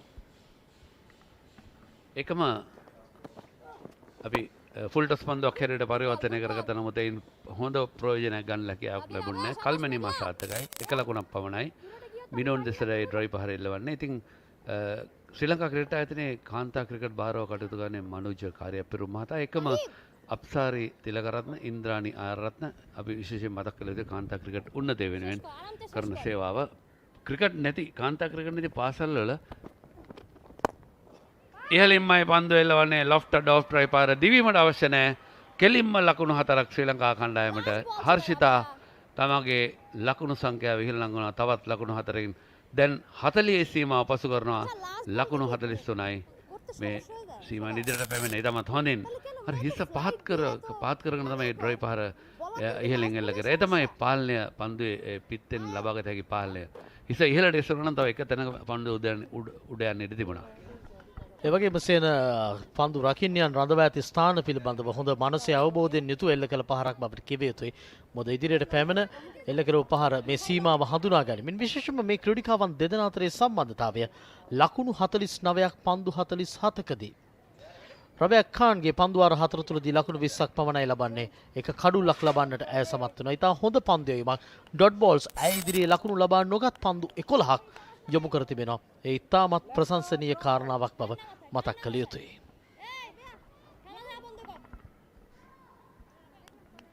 ඒකම අපි විශේෂයෙන් මතක් කරන මේ අපට අපි ඇහෙන සීමාව අපේ පෙනෙන සීමාවේ ආසන්නයේ ඉන්න අපේ තරඟ නරඹන්නට හැකියාවක් තිබෙනවා නම් අද දෙමට ආසන්න නැහැ. නමුත් ප්‍රශ්නයක් නැහැ. තරඟ නරඹන්නට හැකියාවක් තියෙනවා නම් කිසිම මුදලක් අය නොකර තමයි මේ SSC ක්‍රීඩා පිටියේ සියලුම ගේට්ටු විවෘත කරලා තිබෙනවා. ඕන අවශ්‍ය නම් මේ ඉහළ මාලේ ඉඳන් තරඟ නරඹන්න පුළුවන්. ඉතින් මොකද ජාත්‍යන්තර තරඟයක් පැවැත්වෙද්දී ටිකක් අමාරුයි ක්‍රීඩා පිටියට එන්න. දැන් අද එතරම්ම අපහසු නැහැ. පියවරක් ඉදිරියට පැමිණෙමින් පිත්ත ඉහළට ඔසවා යොමු කිරීම එවර ලකුණු 6ක් බවටයි පත්වීම. ලකුණු 50ක සම්බන්ධතාවය සම්පූර්ණ කරන්නට සමත් වෙනවා. ඒ තාමත් මැනවින් එල්ල කළ 6 පහරක් බව කිව යුතුයි ලක්ෂිත සිල්වා. මදන්නේ 111 වන ලකුණු පුරට එකතු වද්දී ඇය ලකුණු වේගය වැඩි කළ යුතු මොහොතක පන්දුව දඟ කැවෙන්නට පෙරතුව ඉදිරියට පැමිණෙමින් එල්ල කළ 6 පහරක්. නෙල්සන් ලකුණු පෝරුවේ නෙල්සන් පන්න ගන්න එල්ල කරන පහරක් බලමු මොකද්ද කියලා. නෙල්සන්ට කඩුල්ලක් ලබාගන්න හැකියාවක් ලැබෙයිද නැත්නම් නෙල්සන් ඉතා ඉක්මනින් ඉවත් කරේ. ඉතාමත් හොඳින් විශ්වාසයෙන් යුතුව පහර එල්ල කරේ. විශේෂයෙන්ම අපි මේ සම්බන්ධතාවය පන්දු 49යි ලකුණු 55ක් ඒකම නිලක්ෂි ලකුණු 28ක් ඒකම හර්ෂිතා දැන් ලකුණු 43ක් ඒ සඳහා පේරා පාරදිමයි පියවරක් ඉදිරියට පැමිණියා. ඇය දන්නවා ක්‍රීඩිකාවන් රඳවා ඇති ස්ථානය එවර ඩිපෙක්ස්ට්‍රා කව හරහා පන්දුව ස්ථානගත කිරීමෙන් ලකුණු 4ක් බවට පරිවර්තනය කරගත්තා. 6-4යි 18 වන පන්දුවාරයේ ප්‍රහාරය දියත් කළ යුතු මොහොතක ක්‍රියාත්මක වීම මෙන්න ඉන්සයිඩ් අවුට් පහරක් හැටියට ගන්න පුළුවන්. පායින පැත්තට ඇය තමගේ ශරීරය ගෙන ගියා. ඉන් අනතුරුව ඉතාමත් හොඳින් පාලනයකින් යුක්තව ලොෆ්ටඩ් කවර් ඩ්‍රයිව් පහර එල්ල කරනවා. ඉතාමත් සාර්ථකයි. 4 පහරවල් 10ක් සහ 6 පහරවල් 3ක් මේ ඉනිමට අන්තර්ගතයි ලකුණු 115ට ශ්‍රී ලංකා කණ්ඩායමේ. ගුවනයට පන්දුව මුසු කරනවා එවර නමුත් කල්තියා දුටුවා පන්දුවේ දඟ කැවීම හැසිරීම ඒ නිසාවෙන්ම ලකුණකට සීමා කරගන්නට සමත් වුණා. එකම විශේෂයෙන්ම අපි මතක් කළ යුතුයි මේ ශ්‍රී ලංකා ක්‍රිකට් ආයතනය විශේෂයෙන්ම මේ අන්තර් පළාත් මට්ටමින් මේ කොටස් 4කට බෙදලා දෙනවා ශ්‍රී ලංකාවේ ක්‍රිකට්. බස්නාහිර පළාත, මධ්‍යම පළාත, දකුණු පළාත සහ දඹුල්ල සුපර් කලාපය හැටියට එතන දඹුල්ල සුපර් ප්‍රොවින්ෂල් එකක් හැටියට. ඉතින් මේ කලාප 4 යටතේ ඒ සංගම් වල නිලධාරී මහතුන් සුවිශේෂී කාර්යභාරයක් ඉෂ්ට කරනවා. තරග පවත්වමින් ඒකම නොයිකුත් 19 15 15 කාන්තා ක්‍රිකට් ඒකම බාලක බාලිකා තරග මේ හැම දෙයක්ම සංවිධානය කරනවා. මේ අන්තර් පළාත් මට්ටමෙත් අන්තර් දිස්ත්‍රික්ක මට්ටමෙත් ඉතින් මේ ප්‍රොවින්ෂල් 4 නැත්නම් පළාත් 4 ඒ සියලුම නිලධාරීන්ට විශේෂ මතක් කරනවා ඒ කරන සේවාව. නිකුත් අවස්ථාවේදී පන්දුවේ බාර දීමේ තරම් යහපත් නෑ. ලද අවසරෙන් ශනිකව තවත් ලකුණක් උදුරා ගත්තා. අර මෙතෙක් තමුන් අර හිර කරගෙන සිටි පීඩනයෙන් බංග්ලාදේශ කණ්ඩායමට එරෙහිව ප්‍රහාරය දියත්වීමත් සමගම ඔවුන් මිදී තිබෙනවා. යාලිත් පියවරක් ඉදිරියට පැමිණීමෙන් ඩ්‍රයිව් පහර යොමු කරන්නට සමත් ලකුණු 4ක් ප්‍රතිඵලදායක පන්දුවාරයක් ශ්‍රී ලංකා කාන්තා කණ්ඩායම් පාර්ශවයෙන් බලන කල මේ නිමා වන්නේ ලකුණු 122යි කඩලු 3යි 18 වන පන්දුවාරේ 18 වන පන්දුවාරයේ නිමා වන විට ශ්‍රී ලංකා කණ්ඩායම ඉතාමත් හොඳ මට්ටමකට මේ තරගයේ තමුන්ගේ පාලනය ගෙන එන්නට සමත්ව තිබෙනවා කඩලු අතතිව. නහිදා අක්ට යවල්ලද පන්දුවාරේ ප්‍රථම පන්දුවර ලකුණු නැහැ. දෙවන පන්දුවර ලකුණු 6යි, තුන්වෙනි පන්දුවර ලකුණු 4යි, හතරවෙනි පන්දුවර 1 ලකුණයි, පස්වෙනි පන්දුවර ලකුණු 2යි, හයවෙනි පන්දුවට ලකුණු 4යි. ඉතින් මේක එකතුව 17යි. හොඳයි මම ගණන් එච්චර හරි නැහැ. විශේෂයෙන්ම හර්ෂිතා සමරවික්‍රම අර්ධ ශතකයේ පෙනෙන මානේ ලකුණු 49ක් පන්දු 40කදී. මේ තමයි විශේෂත්වය. ලකුණු 122 ලැබීමේදී ලකුණු ලබා නොගත් පන්දු 45ක්, එක බැගින් ලකුණු 41ක්, ලකුණු 2 අවස්ථා 7ක්, ලකුණු 3 බැගින් ලබාගත් අවස්ථා 1ක්, 4 පහර 11ක් සහ 6 පහර 3ක් මේ ඉනිමට අන්තර්ගත කරන්නට සමත්ව තිබෙනවා. විජාතික රූපවාහිනී පරිගණක ශිල්පීන්ගේ විශේෂ දක්ෂතාවයන් එකම අපි මතක් කළ යුතුයි. මේ පයිමා කතුන් මේ දක්වා පන්දුවාර 3යි, ලකුණු 23යි, කඩලු 1යි. මතක් කළ යුතුයි අපි නිෂ්පාදක කණ්ඩායම කරන සේවාව. ඒකම කැමරා ශිල්පීන් ඒ සමගම අපේ ප්‍රධාන පාලක මැදිරියේ සිටින ඒ අපේ සියලුම ශිල්පීන් දක්වන දායකත්වය අපි මතක් කළ යුතුයි. ඉතින් පිටුර තලාගල ගියාම මේ ලංකාවට පේනවා. නියත වශයෙන්ම දාග කැවෙන්නට.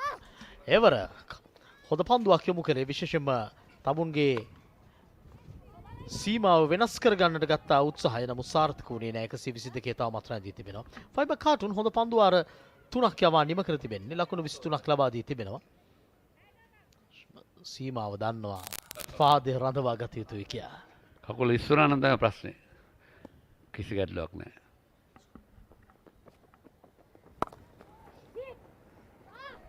එවර පන්දුව දන් කැවෙන්නට ඉඩකඩ ලබා දෙමින් පන්දුව ස්ථානගත කරනවා 1 ලකුණක් වෙනුවෙන් යන්නට ඉඩකඩ. දැන් හර්ෂිතා සමරවික්‍රම ආර්ධ ශතකය පෙනෙන මානය 6.71යි දල ලකුණු වේගය. මේ හර්ෂිතා සමරවික්‍රම 4 පහර 6ක් කිනීමට අන්තර්ගතයි. පන්දු 40කදී ලකුණු 49 ප්‍රහාරක වේගය 122යි. මේ පන්දු 40 තුලදී ඇය ලකුණු ලබා නොගත් පන්දු දිස්වෙන්නේ 14ක් පමණයි. ඉතාමත් හොඳ අවස්ථාවක් විශේෂයෙන්ම අවශ්‍ය මොහොතක ඉනිම නිර්මාණය කරන්නට වගේම පියවරක් ඉදිරියට පැමිණීමෙන් පන්දුව ස්ථානගත කරමින් ආර්ධ ශතකයේ වෙනුවෙන් නැවැද්දී යනවා. කණ්ඩායමට අත්‍යවශ්‍යම කරන මොහොතක ක්‍රියාත්මක වුණා. අර්ධ ශතකයේ වාර්තා කරද්දී පිත්ත ඉහළට ඔසවා මේ ප්‍රේක්ෂක සමූහයාට ආචාර්ය පුද කරනවා. අතිශය වර්ණවත් කණ්ඩායමට අත්‍යවශ්‍ය කරන මොහොතක ක්‍රියාත්මක වුණු සුපිරි ඉනිමක් බව කිව යුතුයි.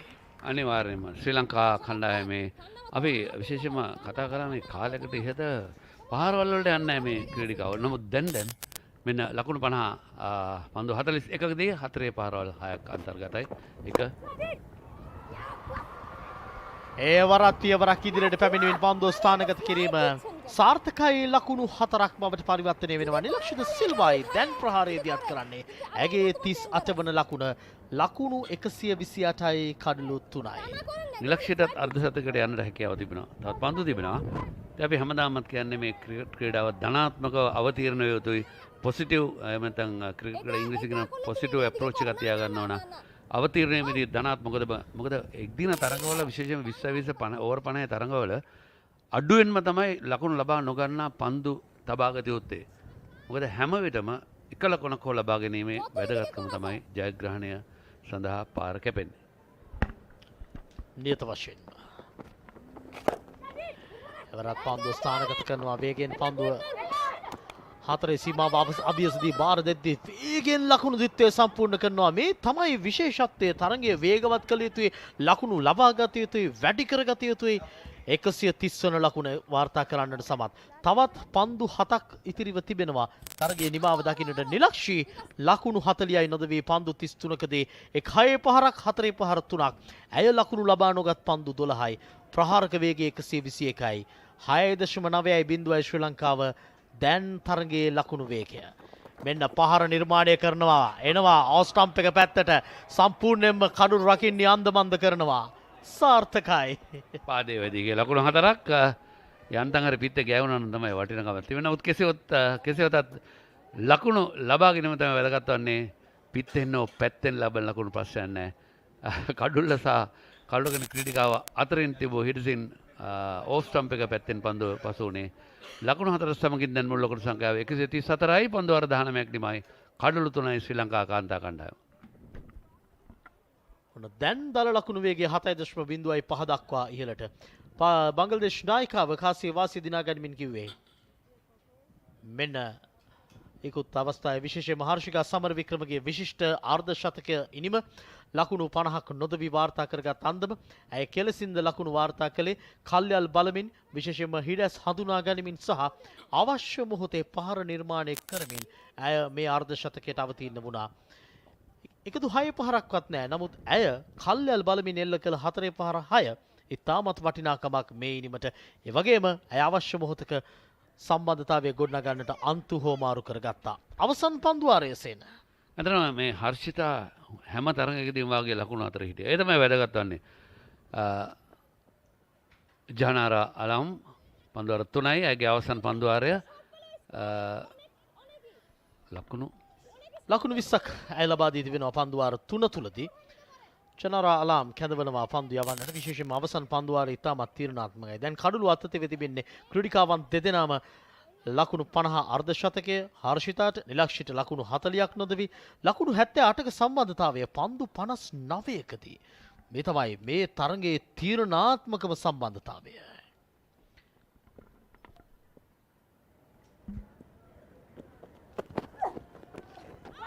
ඩෙල්ස්කෝප් පහරකට යොමු වන්නේ නමුත් සාර්ථක නැහැ ඉවර.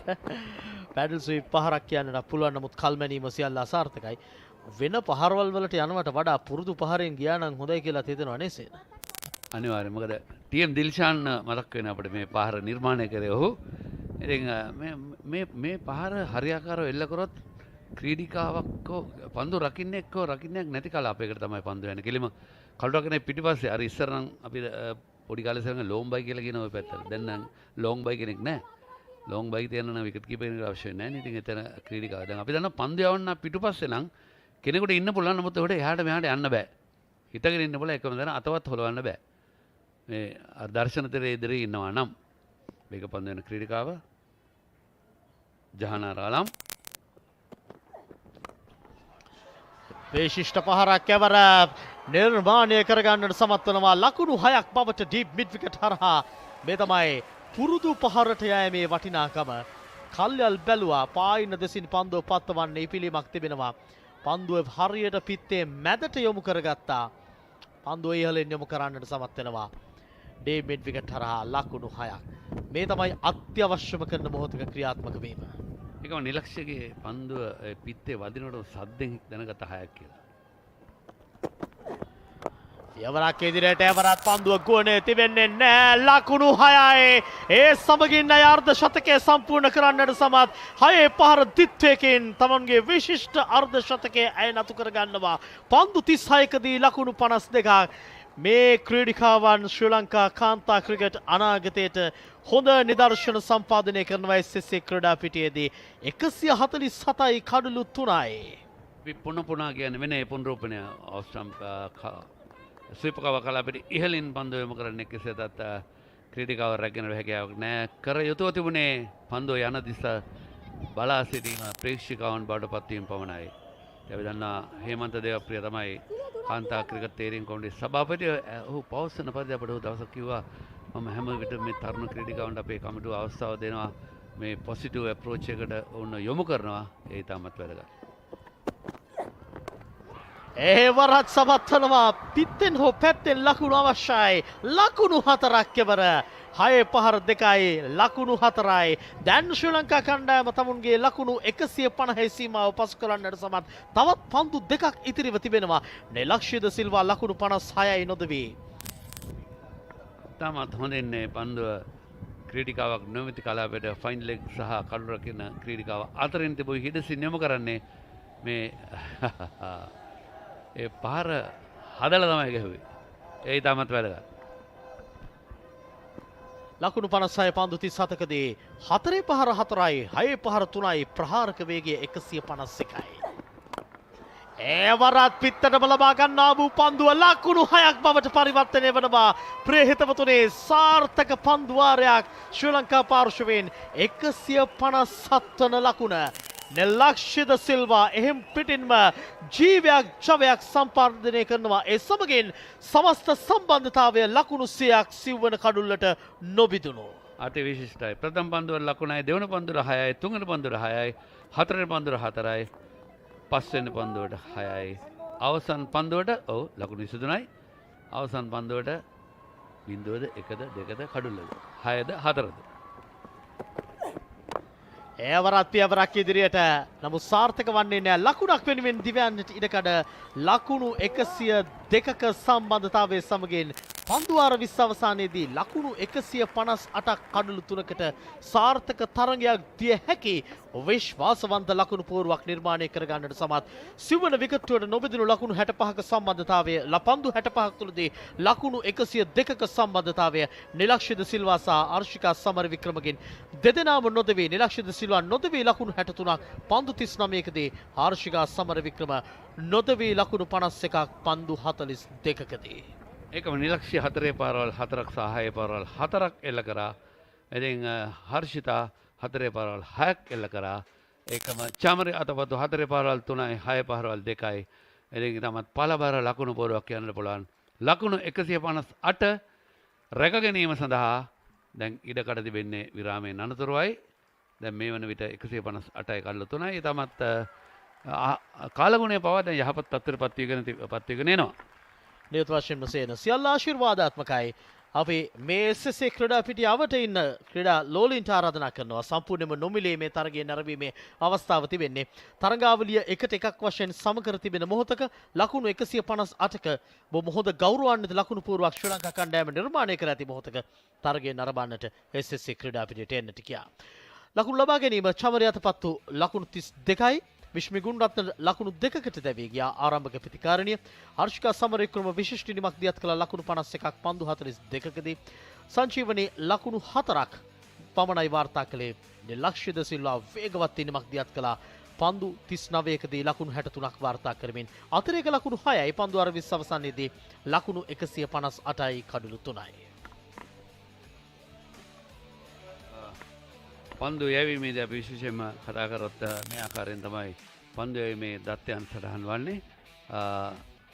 කඩලු එක බැගින් ලබාගෙන වෙන ખાન අක්ටර් සහ කාටූන් එකම අලාම් සහ අක්ටර් කඩලු ලබාගෙන නැහැ. ලකුණු 159ක ජයග්‍රාහී ඉලක්කයක් තමයි රඳවාගත යුත්තේ. එමෙතන් ළඟා කරගත යුත්තේ මේ ශූරතාව දෙන ගන්නට 2-1ක් හැටියට ඒ බංග්ලාදේශයට. නමුත් ශ්‍රී ලංකාවට 158ක් තියෙනවා රැක ගන්නට. එහිදී කුසලානය ශ්‍රී ලංකාවට හිමි කර ගන්නට නම් බංග්ලාදේශ කණ්ඩායමේ විලාසිතා මවන ක්‍රීඩිකාව බවට වරතුනේ මේ සමස්ත තරගයේ විශේෂ අවස්ථා මෙන්න ආරම්භයේ පටන්ම මේ තමයි විශේෂත්වය. චමරි අතපත්තු ඉනිම ආරම්භ කළා. ආරම්භයේදීම චමරි අතපත්තු වේගවත් වුණා. ඇය තම සුපුරුදු පහරවල් වෙනුවෙන් පියවර මැන්නා. කිසිදු අවස්ථාවක ඇය ඉතාමත් හොඳ ආරම්භයක් ලබා ගත්තත් විශ්ම ගුණරත්න ආරම්භයේදීම දැවී ගියා. නමුත් ඇය තමුන්ගේ සුපුරුදු පහරවල් ඒ ආකාරයෙන්ම නිර්මාණය කරන්නට සමත් වුණා. ස්ලිප් ක්‍රීඩිකාවන් නොමැති කලාපයේ චමරි අතපත්තුට වඩාත් සාධාරණ වුණා.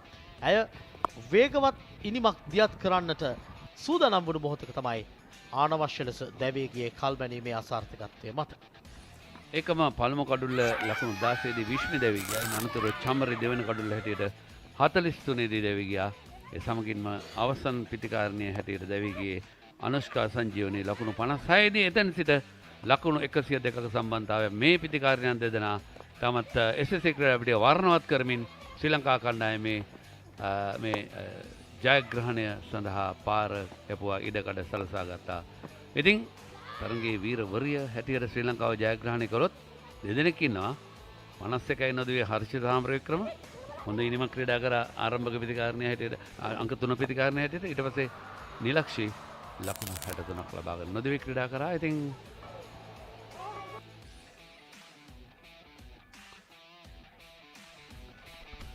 විශිෂ්ට ඉනිමක් SSC ක්‍රීඩාපිටියේ නිර්මාණය කරන්නට සමත් වුණා. මේ අනුව බංග්ලාදේශ කාන්තා කණ්ඩායමට තරගයේ ජයග්‍රහණයට සහ තරගාවලි ජයග්‍රහණයට ලකුණු 159ක් අවශ්‍යයි. පන්දු වාර 20ක් තුළදී 7.9ක දල ලකුණු වේගයක් රඳවා ගත යුතුයි. ප්‍රග්‍රාවලි හිතපුතුනි මේ ශ්‍රී ලංකා කාන්තා ක්‍රිකට්යේ තීරණාත්මක තරගයක්. එමනම් මේ තරගයේ දෙවන භාගයේ ආරම්භයත් සමග යලි හමු වෙමු SSC ක්‍රීඩාපිටියේ සිට.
the SSC. The target that the Bangladeshi women need is 159. And they need to make it at a 7.95 runs per over, which is going to be a tough task because Sri Lanka packs themselves with a lot of spin. And we saw that the spinners bowled reasonably well yesterday. They will want a similar effort today and seal this series as we say good afternoon to Polly. Good afternoon, Kosala. Definitely a fantastic 102-run partnership for the fourth wicket between Nilakshi De Silva and Harshita Samaravikrama. Has more or less sealed the game for Sri Lanka, but still we have a lot of work still to be done to wait and see how the bowlers will perform. So the Bangladesh openers making their way to the centre. Rabea Haider. She can pack a punch, but she needs to get a good start. And we go on to convert those starts into good ones. Faragna Haq. So she's playing her first game.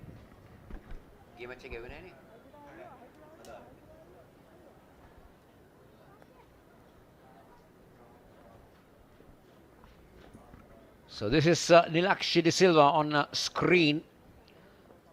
The lady who really took the bowling apart for unbeaten 63. She got 63 and Harshita Samaravikrama was 51 not out. So look at that strike rate is in the 80s for Haq. Prabodhini will start proceedings for the Sri Lankan ladies. And Haq's partner is Rabea Haider. She's playing his third game. Made her debut in the first. She's got the ability to hit through the line, hit the ball a long way. Strike rate is improving. She's been in her early days, Polly. Yeah, just 3 games she's played, a strike rate of 75.25. Still a long way ahead for her. Deshika Prabodhini to open the Sri Lankan bowling.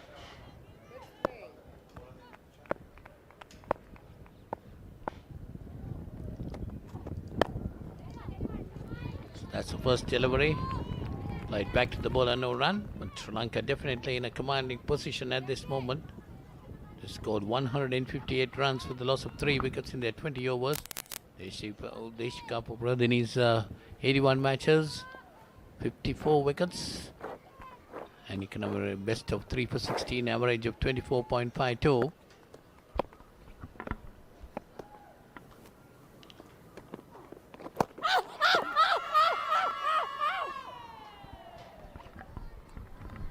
Appeal for a catch behind, but the umpire was not interested.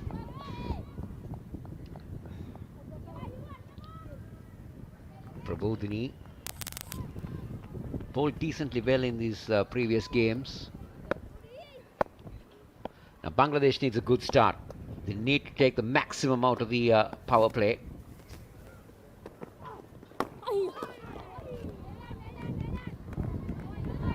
Comeback delivery. Definitely, that is a good delivery. And also, of course, I thought there was a confident appeal by the wicketkeeper in particular. The previous one, they got behind. But the umpire, Pragita Bukwala, had other ideas. And this time another delivery, well pitched up to her. Pushed on the outside, no run. Bangladesh still finding it difficult to get off the mark.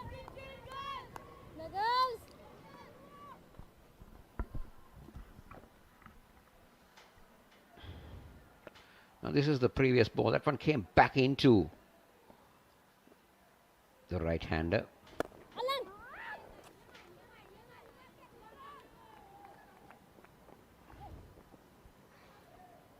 This is a good start from Prabodhini. Just 2 runs so far. 1 run rather.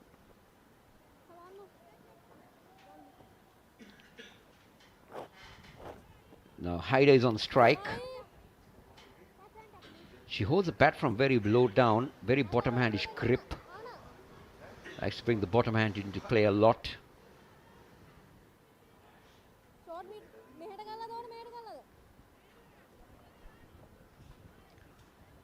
Bangladesh need a good start here.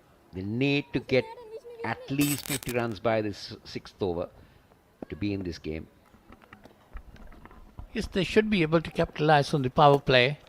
That's down the leg side, wide being called. Yes, they need to capitalize on the power play, and as you said, they need to look around 50 to 60 runs within the first 6 overs if they got to put up a good fight in this game. 158, it's a long way to go. Tough ask.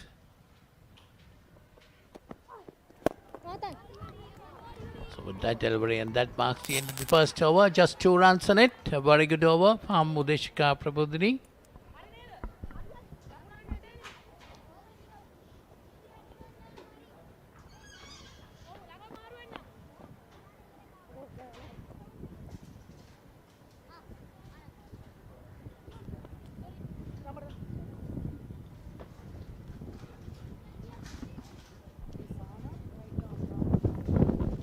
A very good over like that. Khosla definitely going to increase the required run rate. Now gone up to 8.26. The moment it gets beyond the 10-run mark, that's the concern where Bangladeshis will have. Changing the bowling from this end. It's Sugandhika Kumari coming on.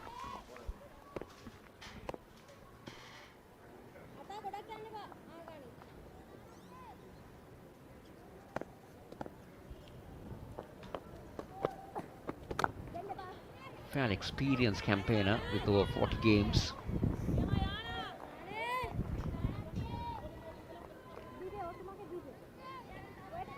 She will hold a big key in the Sri Lankan bowling department. They will look for 2, but they will only be satisfied with 1. Sri Lankans looking pretty confident, attacking the ball. There is a slip for the bowler.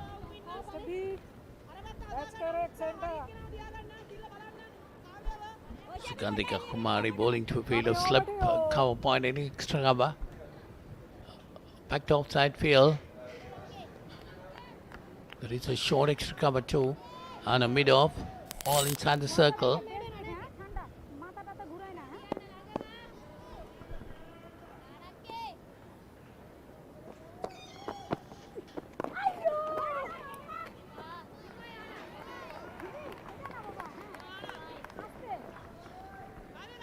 This is good stuff from Kumari at the moment. Bowling a little bit quicker through the air.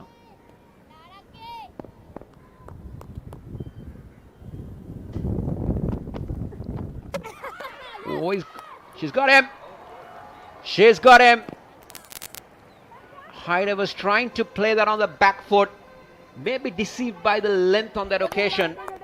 We'll take a look at that again. But more importantly, Sri Lanka has got an early breakthrough. And that of the dangerous side. Take a look at that again. It was too close. Now, what was Haida? I think, Polly, it was a nothing shot. Because, you see, she tried to bring the bat across the line. And the ball was coming right straight on. So that was the mistake that she did.